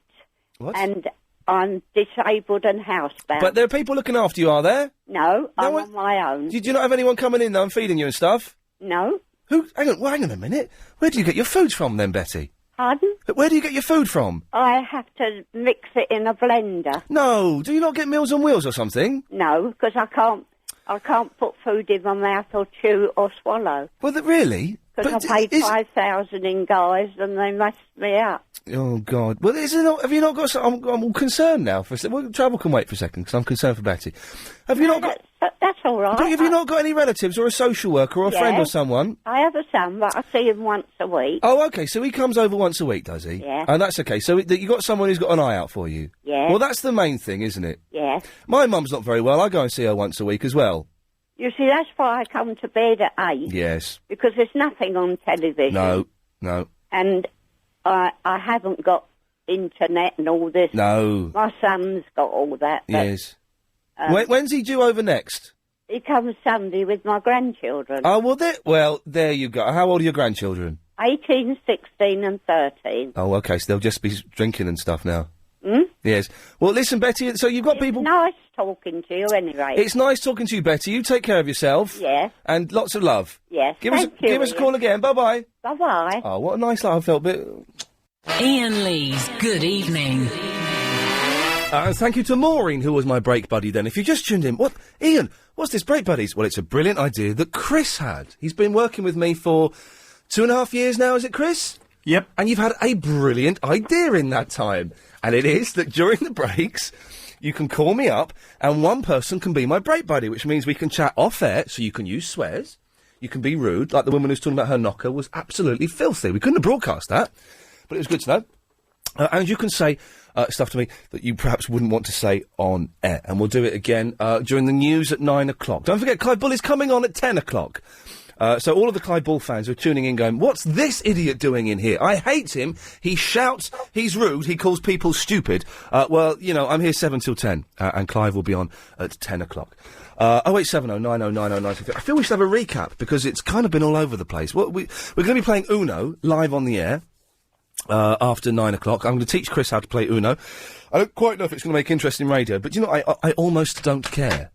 If it starts a resurgence in the world of Uno, then I'm happy with that. It's a fantastic game. We've asked, why do some women not wear bras? And why do some women wear bras in bed? Now, that just doesn't make sense. Well, we had a caller during a break saying that she woke up once to find her boob was actually trying to kill her by suffocating her. And there was other stuff, I think, or maybe there wasn't. We're looking for a computer for Mr. Andrew, and I think that's it. Dan's in the Waterloo. Hello, Dan. Hello. Hello, Dan. How are you? I've got this indigestion again, but apart from that, I'm fine, actually. I'm kind of perking up a bit. Excellent. Ian, I got three things to tell you. One, you know that Arcos thing? Yeah. Okay, if you take the A and R bit, then it will be a rude word. Second thing is, I got one of them. Yeah. Oh, this is, if anyone doesn't know, I want to get a new MP3 player, and I've had an Arcos recommended to me. It's called MP4 player. Okay. Oh, blimey, one better. And it's the size of PSP. Okay, is it any good? It's wicked. Because I've had an email now saying that they're rubbish. No, I've got one. It's not Arcos. It's called Lyra, but it's wicked. I paid only £150 for it. Lyra? Yeah. Oh, I'm not sure if I like the sound of that. Yeah, it's from America. Anyway, Yes. Ian, I've got a bit of a problem. My problem is I live in one of these blocks of flats that you can't put dishes on. Oh, Like dish. yeah, I know, yeah. So what I've done is I put one in the, the bin shed in the back, Yes. and they're telling me to take it down. What do you think? Well, you've got to take it down, man. Why? Who's telling you to take it down? Oh, they said directors, but I think it's one of these boring old women, like 60, 70-year-olds. What is it? Nothing better to do. What dish? Is it like a Sky dish? Because they're really tiny, the Sky ones. Yeah, exactly the same thing, but it's in a bin shed. Well, hey, listen, man, rules is rules, and if that's I'd fight it for as much as you can. Well, they tell me you're not allowed to put it on the building. I didn't do that. Well, if it's... Okay, now you want some legal advice. If it's... what are you renting or have you bought? No, I bought it. Oh, I would... If I was buying somewhere and they said, oh, by the way, you can't put a satellite dish up, I would tell them to get knotted. But I would check the terms of your lease, I guess it is. It says don't put it on the building. I have it. Well, in that case, you should be fine. Yeah, you know what? If they take it down, you know what I'm going to do? No, I don't, but I've got a car. I've got a car now. I'm not using it. I'm going to put it on the roof of the car. What? What, the Sky satellite dish on the roof of the car? What do you think? And what, connect it up to the house? Yeah. Genius. You're a genius, Dan. All right, mate. Good luck. Well, let me know how it goes. Definitely. Why are there... I know that listed buildings, you can't have a satellite dish. I remember I rented a house, my favourite house I've ever lived in, a 3-storey house. It was cheaper, the rent was cheap, it was in Highgate. The rent is cheaper than my mortgage is now, which has gone up. Thanks a lot, Bank of England. So really cheap, ridiculously cheap rent. Used to be lived in by Crispian Mills. Do you remember Crispian Mills? Cooler shaker. Yeah, I know. It had 3 stories. It had a cellar. It had a garden. It was in Highgate. It had 2 balconies. Really cheap rent. But it was like a grade. It was like a grade. Is grade 3 less than grade 1 in listed? I can't remember if the number gets. I don't know which is which. Anyway, it was a listed building, so we couldn't have a satellite dish. Is what I was saying. But I would make an exception for the house because it was just the most beautiful house I've ever lived in my life. And the landlord was obviously an idiot. The landlord lived abroad and did not know what the house was worth. So we were paying, not peanuts, but nothing compared to what it should have been. Anyway, I don't know why I'm talking about for towers like that. Jane is in Poplar. Ian, do you know, I tried to ring you numerous times, but because of what I'm ringing about tonight, it's fairly topical. It's probably why I've got through. Probably, yes. There you go. Listen, you're on about women wearing bras in bed. Yes. Personally, I don't know why they do. That's up to them, because I don't. Right. I don't wear anything in bed unless I'm cold. Right. But the thing that actually struck me is you won't go to bed unless you're wearing something. Well, wear a pair of pants at the very, very least. Yeah, and you feel it's wrong to go to bed without wearing a pair of pants. Yeah. So therefore, what I'm suggesting is that these women that wear bras, it's a bit like you. It's their comfort zone. It's their comfort blanket. But why not wear a T-shirt? Yeah, but why do you wear your underpants? Well, it's not to lift and separate. No, but why do you wear them? Is it because is it because it's like you're lying I don't like my dingle-dangle being exposed. What, when you're in bed? Yeah, I don't like it. I feel uncomfortable with that. Here? Yeah, I do. I don't like my buttocks being... Do you think you might damage it or something? No, I don't think I'll damage it. I just like the feeling of... let's be careful, because there are still young ears listening. Yeah. But I like the feeling of cloth around it.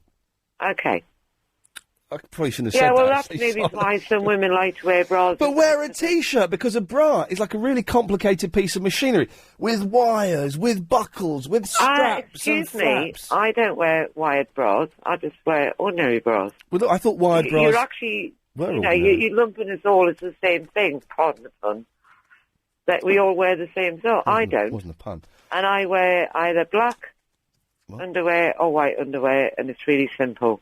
I'm not into matching bra pants with turquoise bits and fluffy bits. I just wear underwear because I need it. Iain Lee's Good Evening. We'll be playing Uno live on the air after the news at 9. Chris, can we get 2 people who have got Uno cards, a pack of Uno cards to play with us, ready for after 9 o'clock? Can you sort that out? Okay, if anyone's got any Uno cards out there... Well, no, I've set it up. Oh, right. What I'm saying is, can you just siphon... I'll do the talky bit. Can you siphon them off and keep them? Yeah. Okay, right. So if anyone's got any Uno cards out there and you want to play Uno with me and Agent Chris, he's never played it before, it'll be easy. Can you give us a call now? 0870 90 90 973. 0870 90 90 973. You've got to have your own pack of Uno cards and we'll play it after the news at 9 o'clock. Steve! Oh, it's the big eye. Yes, sir. Hello there. Good work. How you doing? Yeah, good. Fair to middling. Do you know, I feel very relaxed on this show today. I think the previous, especially Monday shows, were a little bit too excitable, a little bit frenetic, and I've got to remember, it's not mid-afternoon now, it's kind of early evening, and you just got to slow things down a little bit. There's no need to rush. Just take Sounds it a bit interesting. easier. A bit like London Bridge. What? Do you remember the TV series London's Burning? Yeah. What was the first series of London's Burning about? It had a twist. What specifically was the first series of London's Burning about? I absolutely don't know. It was about a female firefighter. That's what the first series was about specifically. And then they got rid of her, and then it was just about firemen. It's about blokes putting out fires in their daily lives, bloke called Vaseline. But the first series was specifically about the fact there was a lady fireman. Yeah, I'm not into helmets and that sort of thing. No, it doesn't do much for me, but I like a nice hose pipe. Can I change the subject, Ian? Please do, Steve, yes. Yeah. How do you feel about this young lad, David Beckham, going off to LA and being a bit, what I would say, unpatriotic? Well, the thing you got to remember is he's coming to the end of his football career. He's not got much football left in him. We understand all that. So We know why not go and get £128 million and what? He's not really going there to play football. He's going there to try and launch a career for him and his wife in America. Yeah, he doesn't need a career, does he? Well, of course he does. Well, how old is he? How old is he? What? 20? Is he 29? 30? He's 32, I think. 32. So imagine that at the age of 37. You can't, the career that you've trained for your whole life, you can't do anymore. At 37, you stop doing your career. So he's going over there to try and make a bit more money and make a career as a celebrity. Let's put it on a level playing field, and that's not a pun, but let's assume that he came to this country. Yeah, why should he? Let's assume that he could come to this country. But why should he? No, hang on, that's what I'm trying to say. That if he was to use all his experience in the youth side, within the Premiership and all this, but why, get British football, but... Why should he? Because at the end of the day... He's done a lot for young... As far as I know, I don't know much about Beckham's, he's done a lot for young people playing football in this country. Yeah, but there's a lot more he can do. Because but why should he do... Why should he do anything? The fact that he's done anything at all is enough, isn't it? Oh, yeah, I'm not decrying that he hasn't done anything. What I'm saying to you is that why go over to America, give them all the opportunities when they could be given here? Dunno. On FM, on DAB, and online. This is LBC 97.3. UK Foundation. LBC 97.3. Iain Lee's Good Evening. Call 0870 90 90 973. OK, we're back on air. What was your name? Sally, thank you for that. Thank you. Bye-bye. There we go. There's the great buddy, Sally there, who's very, very nice. A very interesting little discussion about the whole philosophies behind speech-based radio. Chris, we'll do these 2 calls, then we'll play Uno. That's it. We'll do an Uno after 15:15. We'll get it all set up and you come in after 15:15. Emma. Hi. You're 18. I am, most certainly. Yeah, excellent. Yeah, fascinating. Yeah.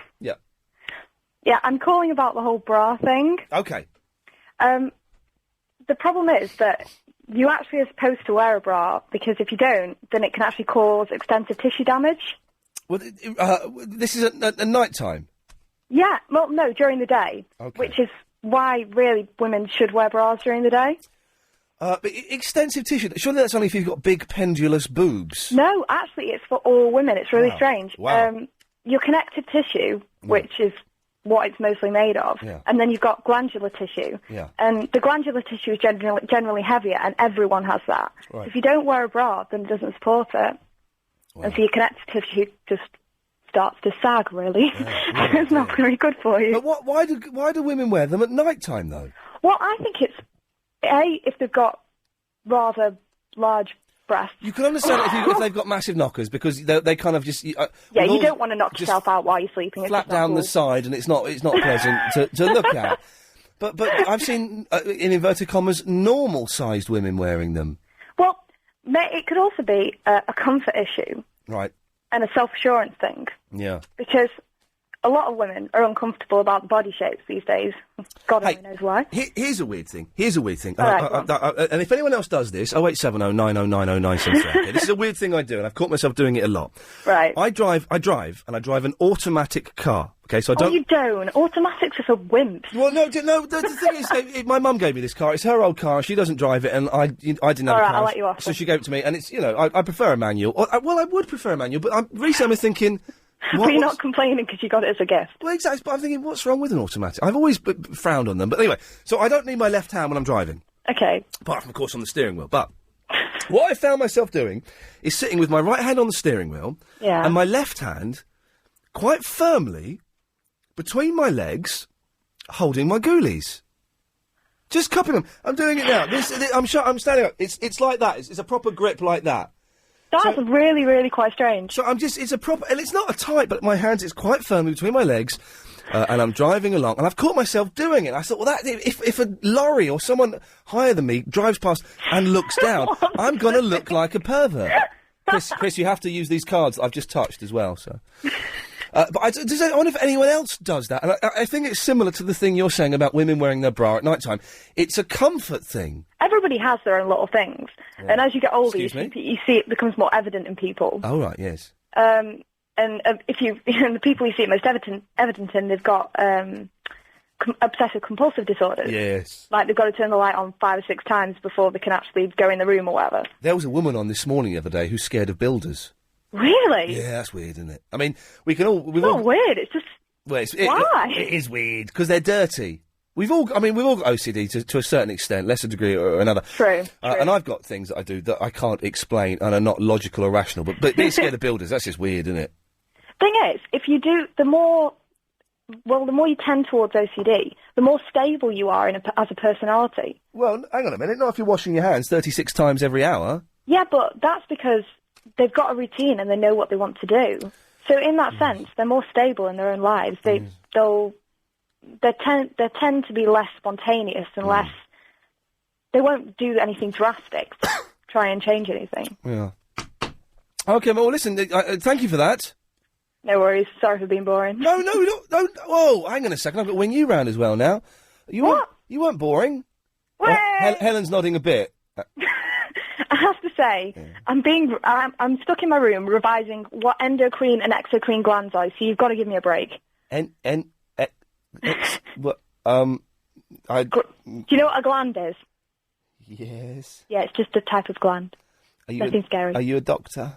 No, I'm becoming an optometrist. Eyes? Oh yeah, hopefully. But eyes haven't got anything to do with glands. Yeah, they have. And eyes How do you think you get your tears? By being really sad. That's where they come from. Indeed, they come from the sadness of your soul. Yeah, exactly. And there ain't no gland there, baby. There weren't no gland when I was crying at Prison Break today. There was a sad bit. What? Oh, you don't watch TV as well as driving automatic, do you? What do you mean I don't? Of course I watch TV. What's wrong with watching TV? I have to say, I find it really boring these days. Nothing good on TV. Okay, I'll tell you Lost. I'll tell you Prison Break. I'll tell you. Lost is all right, but the fact that they strung it out into like seven seasons instead of 3, Yeah. it's just a bit lame. Yeah. Well, the fact Prison that Break. The only reason that women watch it is because the guy's hot. No, it's a good program, Prison Break. Is it? Yeah, it's good. It's cracking. Yeah, it's good. Doesn't it get a bit lame? Don't you just eventually think, can you just leave the prison now? Why ain't you a pretty one? You're going to hold my pocket, ain't you, boy? I think sorry? they are going to leave. They are going to leave the prison soon. They're just about to escape. Really? Yeah. Wow, that took a while. Yeah, well, it took a series, and then series 2, they're on the run. Have you not seen the poster? No. Okay. Well, Emma, good luck with your glands. Thanks. I'm going to need it, unfortunately. My cat's anal glands filled up, and they had to be squeezed. Not by me, by a vet. Rob. Yes, I don't think you'll ever go back to a manual car. From a manual car? To a manual car. I'm in a manual... Oh, from an automatic... Yeah. Well, the thing is, I've always... This car from my mum has always been a stopgap, okay, until, I could get another car. And now I'm thinking, it's really... It's like a 16-year-old Peugeot 205 automatic, okay?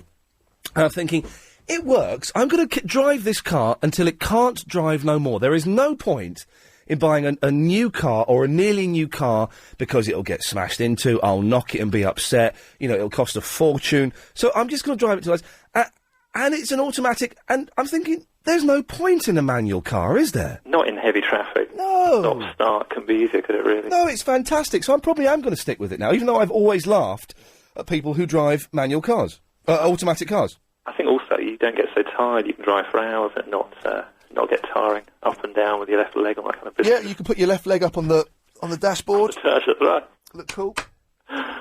I was hoping to speak to a travel agent about my holiday, but they're all shut at this time, so I wondered if you had any ideas of a nice seaside town for my family this summer. In this country? Yeah. No.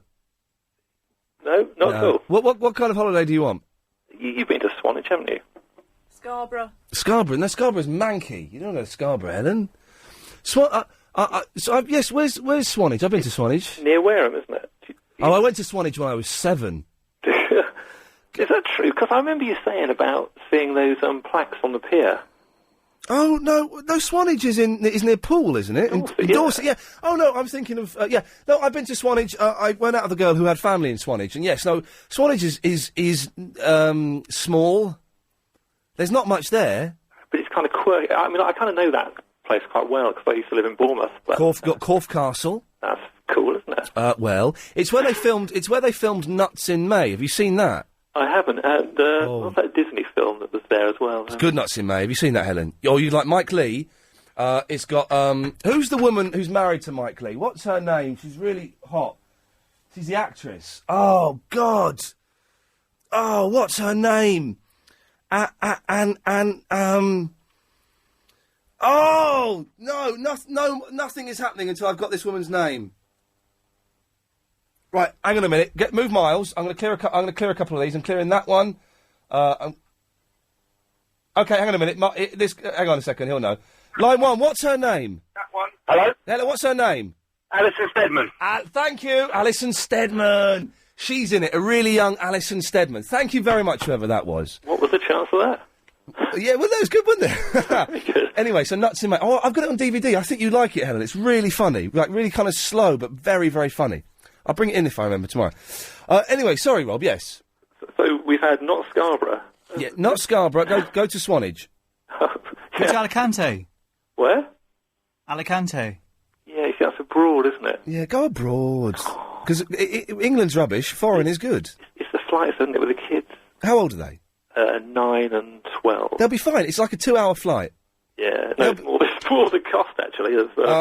Yeah. Well, go cheapyairways.com or whatever it is. Yeah. Me and Chris went, and Chris ain't got no money. You haven't got any money, have you, Chris? Or has that changed now? No. No, he's still got no money. So, it's go cheap. The cheap flights are really cheap. Well, then I'll have a look. So I reckon you get cheap flights and a cheap hotel. Don't expect too much from it. It'll be cheaper than staying in Swanage. Do you remember those quirky things like that giant globe? Have you ever got there to Durlston Country Park? No. It was We've had a lot of weird callers today, haven't we? Which is nice, but kind of chatty, but I don't remember a giant globe. Cheers for slumming it in Alicante, by the way. No worries, man, any time. Well, actually not again. Miles! Hello, mate. Yes, we're going to play Uno after the news. Have we got 2 Uno players for after the news, Chris? Just one. Oh, for hell's teeth, not him. If anybody wants to play Uno and you've got a pack of cards, 0870 90 90 973. OK, Miles, what can I do for you? Well, I have phoned up a couple of times before with something to talk about, but I really just phoned to talk about the girl who was on recently. The 18-year-old girl who's going to be the talking about bras person. Yeah. I forgot her name. It just amazed me how mature she sounded for 18. Are you being a bit pervy, Miles? No, not at all. Not at all. I don't believe you for what. He was fun to talk about the 18-year-old girl whose name he's forgotten, who was talking about bras. It ain't that kind of show, my friend. Good evening. And thank you to the Verinda impersonator, who was my break buddy there. We'll do that again at 12:30. OK. It's the moment we've all been... Hang on 1 second. Let's just get this one out of the way. Line 1, you're on the wireless. Hello? Oh, OK, it's a Muppet. Uno. It's Uno. Chris, we had 2 Uno players and one's disappeared. Yeah, just lost one. Right, well, come in here. Oh, was it Nick? Nick, are you the Uno player? I can be. I can use an imaginary set of cards. Well, no, you can't play with imaginary cards. No. Right. Why? Because I'll win. Yeah, exactly. Well, sit down, Chris. Use Anna's chair. And then move it towards the microphone. Right, so it's Simon, are you there? Yeah, I am. You've got your cards, have you? Yeah, I've got all 108 of them. Okay, well, obviously, we won't do the point system at the end. We'll just see who won, okay? Okay. Never did that. I know I didn't. It's your fault for not telling me. Right, so, deal yourself 7 cards, Simon. Okay. I'm going to deal you 7 cards, Chris. 1. Have you shuffled? Yeah, I've been shuffling all show, you idiot. 3, 4, 5, 6, 7. Yeah, I've done it. Okay, I'm going to turn over the card, Simon. Yeah. Now, what you want to do... I've not explained the rules to you at all, have I, Chris? No. Okay, well, you'll see how it goes. No. You'll see how it goes. I'm going to turn over the card. It's a blue 4. Okay. Now, I go first, don't I? Or Whatever. Okay. Chris, you can go first. What you need to do, Chris, is put down either blue or a 4. Now, if you've got a... okay, put a blue or a 4. That kind of card will change the colour. Change the colour of what? Of the card. Of the one that's down there? Yeah, you can put that card down and say, I want to make it red. Okay. Or whatever. And there's a card that's got +4 on it, which means if you put it down, the next player, Simon, would have to pick up 4 cards. But you can only put it down if you haven't got the same colour that's down there. Yeah, what's the aim of the game, though? To get rid of all your cards. Okay. Yeah, is that right, Simon? Yeah, that sounds correct, yeah. Okay, so it's a blue 4. Chris, put down your first card. Ah. Oh! Now, Simon... Yeah? He's put down a +4. Now, what you can do is if you think Chris has got a blue card, you can challenge him, but if you get the challenge wrong, you have to pick up 6 cards. Oh. Or you can... That sound gives it away. I didn't... Or you can put down your own +4. Okay, well... I'll challenge. You challenge it. Chris, do you have blue cards? Yeah. Well, then pick up 4 cards, my friend. Well, you didn't tell me that before. I did say that. You have to tell me that at the beginning. Well, you've learnt the hard way. Okay. Pick up 4 cards, Chris. I'm doing it! Okay, but you've got to nominate the colour. What colour do you want it to be, Chris? Red. Okay, Simon, it's red. Okay, am I allowed to put more than 1 card down? No, you only put 1... I thought you could play this. You only put 1 card down. Okay, red 1. Okay, so I've put down either a red or a 1, Chris. I'm putting down a red 4. Yeah. You put down either a red or a 4, Chris. You've got a lot of cards there, so you can probably do it. He's put down a yellow 4, Simon. Okay, I can't go, so I'm going to pick up 1. Okay, you're picking up a card. You don't have to tell us what it is. Can you go now? Because you can put that card down if you can go. No, I can't pick it. I've got to go again. Oh, no, you only go once. Okay, fine. In these rules. Okay, I'm going to put down a yellow turnaround. That means it's your go again, Simon. Okay, now I can't go, so I'm going to have to go... Pick up another card. Okay, I've got yellow 5. Okay, you putting that down? Yeah. So it's yellow 5 is down, Chris. You've got to pick up a yellow... You put down a yellow or a 5. Okay. How's this sounding, Helen? Is this sounding all right? Is it, Should we have a bit of music? It's quite fun, this, isn't it? You listen to Heart? Yes, so we can do music. Yeah, let me put some music on. Hang on a second. Let's find some nice... let's have the Burnley quite low, and we'll have... let's have this. There we go, that's nice. Right, so what are you putting down?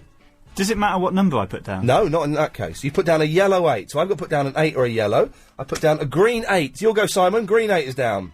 Okay, green 6. Green 6. You could put down a green or a 6. I'm gonna go for a 6. Yellow 6. Okay, I'm putting down a green 6. Don't forget, when you get to your last card, you've got to shout Uno. Okay, I'll put another green 6. Ooh, okay, green 6. A 6 or a green? I'm gonna go for another green. Oh, lots of green. He's putting a green 2. Now, Simon, I'm going to put down a green miss a go. So you miss a go. Your turn. Gutted, You've Simon. got to put down a green, or you can put down a miss a go, Chris. I'm gonna go for a green. Oh, he's put down a green plus 2. What does that mean? That means I can either put... I've got to pick up 2 cards. Okay, Simon, it's your go. It's green. Okay, green 0. Green 0. Okay. Your go. Oh, What do you mean? How did you not know it was your go? Of course it was your go. You picked that up, haven't you? green 0. Okay. What are you changing the colour to? I'm changing it to yellow. Okay, change it to yellow. It's not your go now. But I'm changing the colour back to green. Okay. You'll go, Simon. Okay, plus 2 green. Oh! Ho, ho! Now, you've got to pick up 2, but if you've got a plus 2, you can put it down, I have to pick up 4. Okay. He's picking up 2! Say it again. If you've got a plus 2... Too late, you pick the cards up. If you had a plus 2, you could have put it down, and I'd have to pick up 4. But I haven't looked at these. No, you've picked them up, Oh, I'm no, sorry. no, No, sorry, you've picked them up. No, you picked them up. Once you pick the cards up, that's it, mate, sorry. Green 6. You'll go, Simon. I can't go, so I'm taking one up. Helen's gone. What? Helen's gone. Helen? Helen? Helen? Oh, she's gone. Okay. All right. I don't care. This is fun. Right. Okay. So you've picked up. So it's still green 6. Away you go, Chris. Green 6. Okay. He's put down a blue 6. I can't go. I pick up a card. I've got 3 cards left in my hand. Oh, I can go now. Sorry, Simon. I've put down a blue miss a go, so it's not your go anymore. Got it, Simon. It's now Chris's go. I'm going to go for a blue 7. Okay. Okay. I can't go, so I'm picking up a card. Okay. You'll go, Simon. It's blue 7 still. Blue 2. Blue 2. I'm going to go for a 3 cards left. blue 5. Can I... Hello? Hello, yes, hello, who's this? Yes, shall I say this to you? Yes. That if you think that I'm going to listen to you lot playing cards when I want to listen to something that's general, as Clyde Burr would do, then this is ridiculous. And I'll ask management tomorrow if this is the way we're doing things now. Why don't you listen to TalkSport? Have you got any Uno cards? Yes, about it. I've come to bed to listen to chat, not for you lot playing cards. May, have you got any Uno cards yourself? I know this is May. Well, I know you know this is May. Bed resting, and I don't like this. Right, if you, Helen's left... I'm getting on in years, not old, but I... What's that got to do with it, my love? Eh? If you've got some Uno cards, you can join in the next hand. So I've come to lie in bed and rest. I'm a busy lady. You're not that busy. Time to phone us up. Talking a load of old guff. So, okay. What? What? She's gone. There's a note from Helen. There's a note on the screen from Helen. I've gone home. This is rubbish. If you press that big green button behind you, it all goes auto... This isn't rubbish. This is Radio Gold. See you tomorrow, Helen. Ah. Oh, that was a little bit strange. Right, who's going here? Who's going? I put that blue 5 down. Okay, I'm putting down a red 5. Red card? Yeah, it's red 5. Okay, I put down red 9. Red 9. What happens if I can't? If you can't go, you've got to pick a card up. Pick up a card, Chris. Okay, I'm putting... If you can go now, you can put it down. If it's a red or a 5? No, if it's a red or a 9. If it's a red or a 9? Yeah, because he's put a 9 down. You can't see his card. He's not here. Oh, yeah. No, I can't. Right, I'm putting down a red 8. Uno, 1 card left. Hello. Well done, Ian. Have you won? No, I've got 1 more card left. What's going on? You lot playing cards again? Was that Greeky Lion? Yes, Ian Lee. What's Hello, playing Greeky Lion. cards? You having a break, are you? We're playing Uno. It's the Uno special. Playing the Uno special. Yeah. I don't know if other people have got cards listening so they can be joining in. Well, have you got any Uno cards? Well, I haven't got no Uno Well, cards. then what are you doing? Right, so, I'm on Uno. Chris, Simon, it's a red 8. It's your go. Okay, red 0. Red 0. I gotta pick up a card. Pick up a card. Okay, can you go? Nope. Okay, I've got to pick up a card. I'm putting down a red 6. Uno. Yeah, hello. Hello, who's this? Yeah, it's Dave. You're playing it a touch wrong for what I've been. What? We're playing it wrong? A touch wrong? Yeah, well, before you end the game, Yeah. one card before you end the game, Yeah. you've got to say no when you got your last card in your hand. Yeah, you'll say Uno. And if you don't, you've got to like take another. If you don't and you get spotted, but I've been saying Uno. Ian's been Yeah, saying when you're holding your last card. I'm holding my last card, Uno. Yeah, same as me, yeah, just now, Uno. So what, you put card down, have you, Simon? Yeah, I've got one card left. Okay, what was the card you put down? Red 0. Okay, right, so it's a red... Oh, okay, so it's your go now, it's red 6. Oh, okay, I'll pick up one, I can't go. Okay, Chris, you'll go. No. Oh, we're going to miss the ads. Okay, I can't go, it's your go again, it's still red 6. Yeah, I've got put red 6 down. What, just then? Yeah, I've got red 6, yeah. Okay, right, you'll go, Okay, Chris. blue 6. Okay, blue 8, Uno. Well, I've got to press the green button, we'll come back after I've pressed this, hang on. LBC 97.3. Iain Lee's Good Evening. Call 0870 90 90 973. Thanks to Noel there for being my break buddy and suggesting that we play Strip Uno. Which I don't know, maybe we should. Anyway, well done to Simon, who not only won the game, he also snuck in a cheeky Pradeep as well, and I think that deserves ultimate respect. It was good though, wasn't it? It's a good game. It's a good game, Uno. Seriously, man, go to Toys R Us, go wherever you need to go and get a pack tomorrow. You will lose your weekend playing it, I guarantee it. Robertson Stevenage. Hi, Ian. How are you? I'm good. I'm very good. Good. You should have won that, though, Ian. Well, the thing is, if I'd have seen that he only had one card left and hadn't said Uno, I could have made him pick up 2 cards, but he'd already put the last card down by then, and so I couldn't do it. That's true. Ian, I was just wanting to say, have you tried Uno Extreme?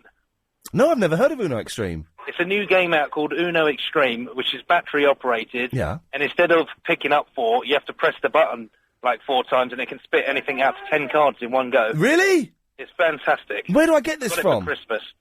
I got mine in Toys R Us. Oh, wait. Oh, Uno Extreme. Yeah, I might treat myself to that. It sounds good. But the only thing I was going to say, Ian, before I go, is, did you make any of them rules up for Uno tonight? Well, the thing with Uno is, the rules are quite fluid, and you can kind of make a... What rules did you think I'd made up? I've never heard about challenging someone when they pick up 4. Yeah, no, you can do. And I learnt that from playing it on Xbox Live. And basically, because you can only put down a +4 if you haven't got that colour. But if you put it down and I'm suspicious of you, I can challenge it. Now, if I challenge incorrectly, I pick up 6 points. 6 cards. If I challenge correctly, you pick up 4 cards. I think this is probably why I've been losing all of this time. It could be. But it's a good game, isn't it? It's a fantastic game. And I'd also just like to say to that lady that rang up that's gone to bed now, Yes. no one actually asked their opinion anyway, and I think it was fantastic. And maybe tomorrow we should try Skaboo or something like that. Or maybe tomorrow it's computer battleships. You remember that advert? You sunk my battleship! 2 blokes watching the opera or something. Thank you very much for that. Mary's in Bayswater. Oh, hi, Ian. I was just calling. My phone call's a little irrelevant now because I think the other girl answered the question probably better than I could, but it was just regarding why women wear bras to bed. Yes. Now, I don't do it, but I had heard a long time ago that it was better if you were concerned about retaining the shape and avoiding sagging, that, you should wear a bra to bed to help them, well, maintain their shape, because the tissue's quite delicate there. And it even said if you massage them with body cream quite vigorously, that can actually damage the tissue as well. Right, okay. Yes. So that's why they do it, and they rub it with body cream as well, do they? Well, no, I'm just saying that the advice was that if you are too rigorous with your rubbing, it can damage the tissue and lead to sagging as well. Okay, well, thank you for that. That's okay. There we go, we're getting boob advice. Yes, May, you're back. May, I'm back, and I'm back to apologise. Okay. And I hope everybody's listening, because I never do things like that, and I was so surprised that something different was on that I came back on it. So I do ask that all in the studio... You're on the radio, by the way. Please forgive me. It's May, and I'm so sorry. May, okay, well, thank you for that. No, please tell them. No, you're on the radio, May. You're telling us now. Yeah, yes, I am. I'm just so upset that I don't do things like that, and it was because it was different, but I enjoyed it. Mate, well, that's very kind of you. Thanks for coming back. That's all right. Bye-bye. Bye-bye. What? the hell's going on here, boy? We need your blogs. I forgot to mention this. We did get a blog sent in really early in the show from a guy that wasn't even listening. Oh, there it is. There were nutters. There was probably a Pradeep or two. There we go, we'll have that one. We'll have that blog that was written at really early in the evening and has very little to do with the actual show, but good work. It's Nigel in Temple Fortune. Good evening, Ian, and a Happy New Year to you. Oh, no, Nigel, you can't say Happy New Year anymore. Well, I haven't spoken to you since last year, but anyway, let's forget that. I rang about pot noodle and I rang about curry. Yes. The inventor of pot noodle died last week. Yes, and he it's did, Britain's yes. best-selling snack. I think it's 4 sold every second, apparently. Yeah, he did die, Chris, and yet you shoved that stuff in your face without any thought for the man. Hey, no problem.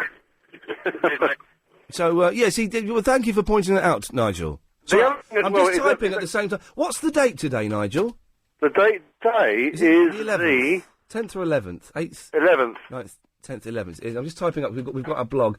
Weblog, Iain Lee's Good Evening, Thursday, the 11th of January, 2007. We've got to do all this stuff before 10 o'clock, all the sort of, the business side of it, because Chris has to go home. Get everything ready for the next day. He has to go home at 10 o'clock. If he stays any longer, then LBC have to provide him with a cab, and they've refused to do that. So... Now, Ian, do you like curry? I love curry, yeah. I had a curry on, I think on Saturday night I went out for curry. Well, 6 of us have just had a curry in the office just now. Oh, yeah. And we have our curry delivered, and it's actually within your catchment area at the office where you are. Oh, right. You should perhaps have one and try it. For the studio, for you and the team. Yeah, let's get a curry. Chris, can we get curry one night? In fact, what I'll do is, Clive said one, I can give Chris the number, and they deliver. OK, well, Nigel, listen, thank you very much for that. I've cut you off, sorry. Call back in a couple of months and we'll sort that out. Mark. Yeah, Ian, I've got a question about Lost, mate, if you can help me out. Yes, go on. The first 6 episodes have been on Sky, haven't they? Yes. Now, I watched the first episode, I missed the second episode, but Sky Plus the last 4 episodes. Yes. Now, would I be able to catch up if I just watched the last 4 episodes and miss the second episode? Yes, you will. I can't remember what happens. I think the second episode is good. Yeah. Yes, you will be able to pick up. I think the second episode is Saeed, Sun and Jin on that boat. Okay, lovely. Dankeschön, Dingle. There we go. Oh, he snuck in a Dingle reference at the end there. Shame. What a naughty man. I was going to say... Oh, I'll do this now, Chris. I'll do Paul Ross's live read that he should have done at 6:15 and he forgot to do. I'll do it now for him. And it is very important, so it's good that we do these. You can win an annual membership with Keyser Training, together with a strength training kit plus £200 for sports clothing and trainers. All this week with James O'Brien, weekday mornings from 10 o'clock. Keyser Training helps eliminate back pain. I used to suffer terribly with my backs. My backs? Yeah, with my back. I used to suffer really low back pain. Or crippling, it was. Anyway, Keyser Training helps eliminate back pain and can help you lose weight. So, if you can answer some questions about your back, you could be a winner and save £50 with your subscription in January. For more details, log on to lbc.co.uk and win all this week with James O'Brien and Keyser Training, because a strong back knows no pain. Hello, Stuart. Hello there, Ian. Well, no, it's been the same show as Nigel from Temple Fortune. It's like TalkSport all moving here. We'll have Mike Mendoza phoning up again soon. Why not Mike Mendoza? It would be good to put Mike Mendoza through the other side. Let somebody interrogate him. Well, he did phone us up once. Of course, you're an old friend of his. But he's not allowed to anymore because the TalkSport bosses are crazy. No, they're not. They know who are good presenters to hire. Well, they do know who are good presenters to hire. Then they also hire James Whale. James Whale's a very talented broadcaster, very experienced. Very experienced at doing exactly the same act for 30 years. Yes, you're correct. Exactly, that's why... That's it. Why mess with the formula? That if he's got a job for 30 years. If it worked in 1976, it'll work in 2006. Where's my horn? Let's lock up those prisoners. Always call us to radio show. Always. And anyway, if Nigel was talking about curries, I'll tell you where to come. There's a place in North West London, yes. Stanmore, does the best curries and kebabs in it's your kebab shop. Yes. How can a kebab shop do curries? Because we do curries and kebabs, that's why. The famous charcoal kebab. But the two foods are not only miles apart literally geographically, they're miles apart in styles of cooking. No, they're not. Well, if you come to charcoal kebab in Stratford Road, Kenton, you'll taste the best kebabs and curries you'll ever have in your life. But I don't understand how a kebab house can do curries. Very easily. You've got to have everything nowadays to make a living. That's why your corner shop sells everything inside now. Your newsagent sells groceries and everything. Yep. Your greengrocer sells things. Yep. Because you have to make a living. If you had two homosexuals came in and wanted a kebab, would you give them one? Since it's not my shop, yes. But if I was a boss, no. Right. If it's my shop, I'd refuse them. But How would you know they were homosexual? Because they would be, if they were kissing each other in the shop and it was my shop, I would bar them. That's how. Right. Supposing they came in and they looked like two normal men, right? And they said, "Tell me, mate, can we have a kebab?"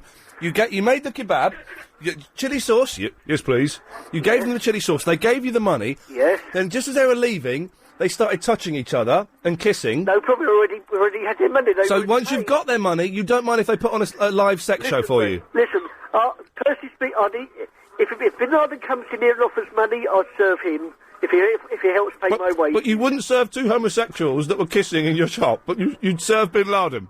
Of course, business. And that, I'm eating a biscuit, that is what TalkSport is like. 24/7, 365. I like Stuart, not because he's a bigot and because he's a right-wing homophobe, but because he's a glimpse. He's like a tiny little crack in the wall. It's like a little, a glorious hole in the wall that you can look through and have a glimpse at what's happening over on TalkSport, and that's it. Can you move that down there for me, Chris? I've muffed it up. I don't know what to do. There we go. Hello, Line 9, you're on the wireless. Hello. Hello. Have you never heard of kebabish? No. Well, it's like an Indian kebab shop. All right. It does kebabs and curries.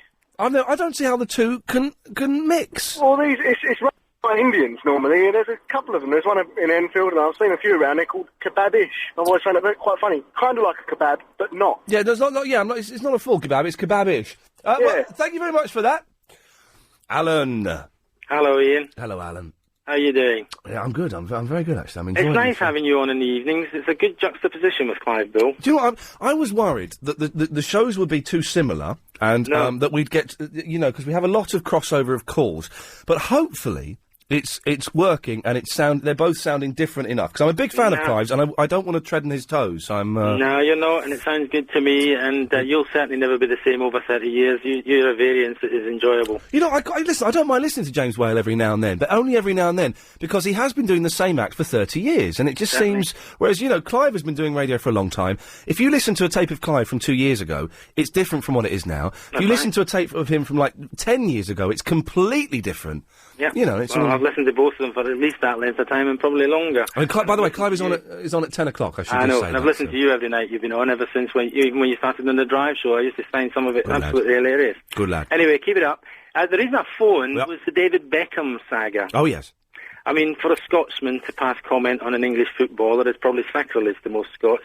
But I think Beckham, unfortunately, got treated and has been treated badly because this country, unlike America where he's going, likes to knock people. Yes, and of course. in the States, he will be emulated and edified. Yeah. So what they'll do is they'll look at what he's done and they'll think, we want to do that, and they'll all try, and they'll all edify him for what he's been and what he is. Yeah. And I think it's a great move he's making, and the fact he's getting 250 million makes it worthwhile. Well, that's not bad. The thing is, he's got to think he's going to be out of work in 5 years' time. That's Make as right. much money as you can. And that guy that phoned in and said, well, he should come over here and teach football to young kids, he's done that, hasn't he? He has. He's done. I mean, he set up Beckham training camps. He's spent a lot of time with the kids. He's not giving credit for what he's done. No. And I would have loved him to have played for Scotland, because I can assure you, if we'd had a player of that quality, everybody in Scotland would have been wrapping their arms around him and saying, well done, David. Oh, listen, I don't know anything about football, but what's happened to Rangers? Oh, well, they were just getting back to playing half decently. LBC 97.3. Iain Lee's Good Evening. Call 0870 90 90 973.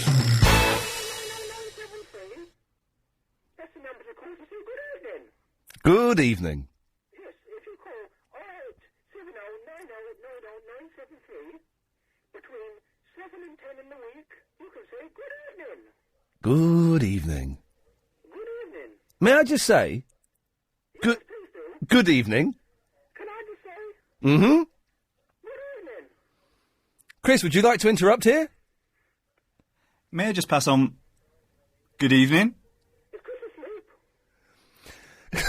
Can I interject with a quick good evening here? You please do. Good evening.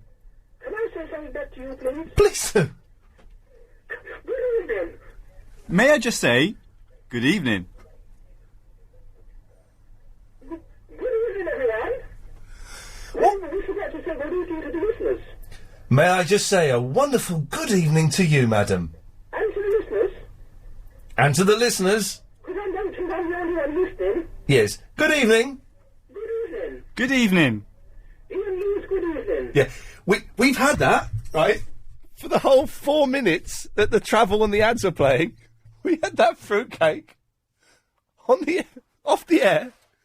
Good evening. May I say good evening? For 4 minutes, Chris and I were wetting ourselves laughing. May I say good evening? Yes, line 5, you're on the wireless. What do you mean? I'm on the wireless? What?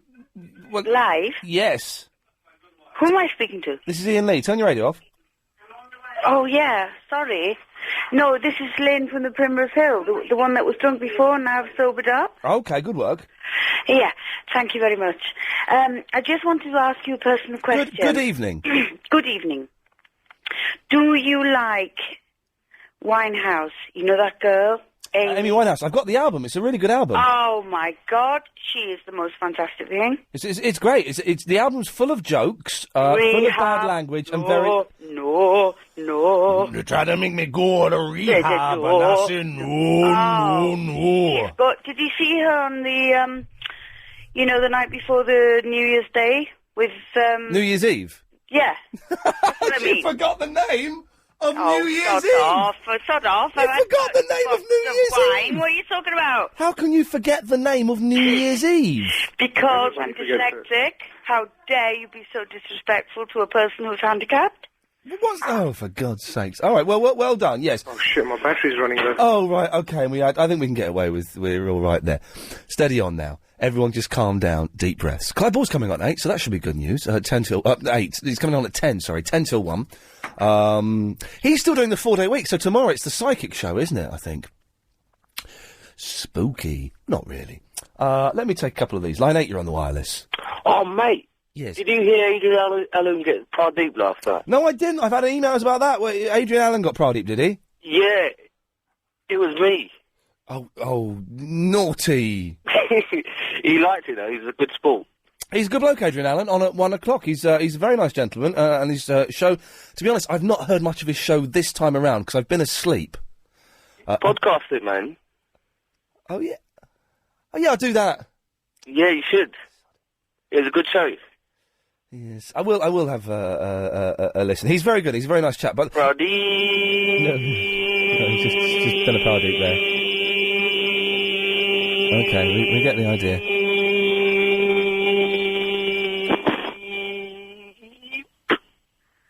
Thank you.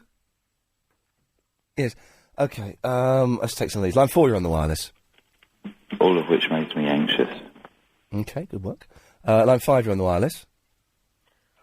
Hi, is it the, it's not Clive Ball, is it? Good evening. Hi. Who's that? Clive Ball's on at 10. Right, is it, oh God, I can't think of his name. Ian, isn't it? That's the fella, good work. Hi, how you doing? Good evening. I'm on the radio at the moment. You certainly are, sir. Oh, right, okay. I just wanted to say that I've just been watching Big Brother. Oh, yeah. And I'm so glad that Jade's mum has been evicted. And I don't know who's listening, but I don't know. I won't use the language. No, don't use indoor language. No, I won't. But I'm so glad that she's been evicted. And I just can't wait until Jade is evicted. I hope it's soon. And I'd just like to know what everybody else thinks about it, because I think they're just a bunch of time wasters and, living off of moral earnings, to be perfectly honest. Who's living off immoral earnings? Well, Jade and the family, are they? I don't think so. I mean, I don't necessarily like Jade or agree with her, but she's not living off immoral earnings. Oh, of course they are. Come on. Because they're sort of trying to appeal to the better nature of... Listen, I'm not a fan of Jade at all. And I've met her, and she's all right. She does what she does, and that's fine. But it's not immoral earnings. You've got to hand it to her. She's made millions of pounds with not much, going. Right. So how is that immoral, though? Well, because, I mean, there's lots more people out there that are deserving of that money, aren't they? But she's earned that money. Well... And she's not done anything illegal or immoral to get it. She's just done what it's taken... nothing to earn that money. But the fact that she's earned money from nothing... She Andy, was actually fortunate that she was chosen to be She was there. very fortunate, of course. Yeah, that's it. She's not earned it. But the fact that she's managed to make 8 million quid with nothing, from nothing and with nothing... Right. Why is that immoral? I don't think you understand... Immoral. I don't think you understand... Andy, I don't think you understand what the word immoral means, do you? Of course it does. What does it mean?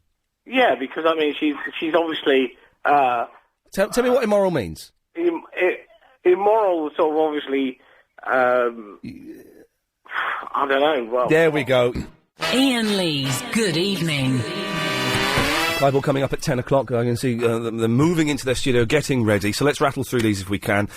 Claire's in Camden. Hello, Claire. I'll tell you what's immoral. This. I'm on the wireless. Ooh, oh, I'm on the wireless. Yeah, no, you're not. Zara. Hello. Hello, Zara.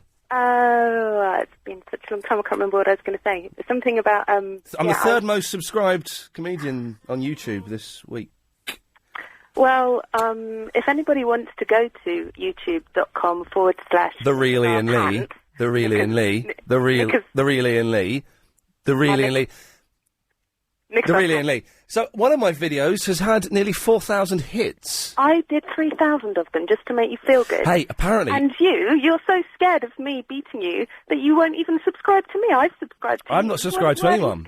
I'm not subscribed. Hey, guess what? Big Game TV, the presenters have been slagging me off. They know it's me now.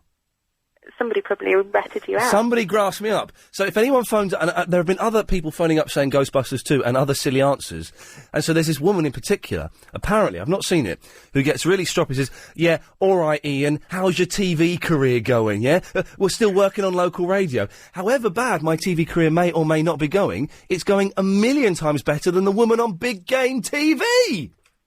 Well, for now, come back in a few months. Yes, exactly. We'll see when she gets the gig hosting this morning when Fern gets taken ill and, Let's hope they start calling you up on your radio show and start... Oh, I'd love it. I'd love it. It's all done in good spirit and good faith. I'd love them to do it, but, wear a bra in bed. Sorry? I wear a bra in bed. Hello?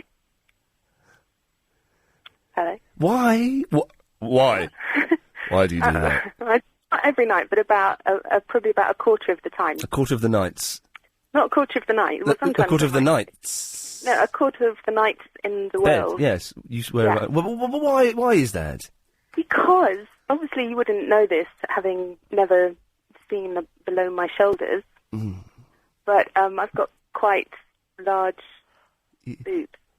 And they get quite painful. Okie dokie. I'm uncomfortable. I can see Crazy Bob, Clive's producer next door, he's got work to do and he's getting to it. I can't even finish the.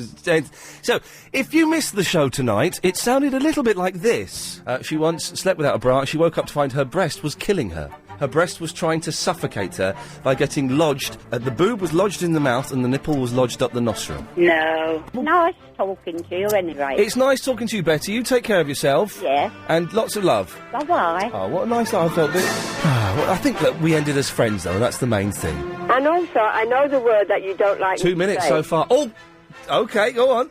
Oh, I know it now. Yeah. It begins with B and it ends in K. There we go, 2 minutes and, we'll say 8 seconds. No. They do it in film so you can't see their knockers, that's what that's about. All right, yeah, okay, carry on. No, what have we got all Mardy for? No, please, don't worry. Is you embarrassed because your mum knows that you're a radio star now? Yeah. She didn't know? No. OK, well, we can change that. What? Oh, you don't watch TV as well as driving automatic, do you? What do you mean I don't? Because I watch TV. What's wrong with watching TV? No. It's real life. It's real London. If Bin Laden comes in here and offers money, I'll serve him. If he helps pay my wage. But you wouldn't serve two homosexuals that were kissing in your shop, but you'd serve Bin Laden. Of course, business. No. Good evening. There we go. What a fantastic show. We're back tomorrow at 7 o'clock. Stay around because after the news at 10, it's Clive Ball through till 1 o'clock. See you later on. Thank you.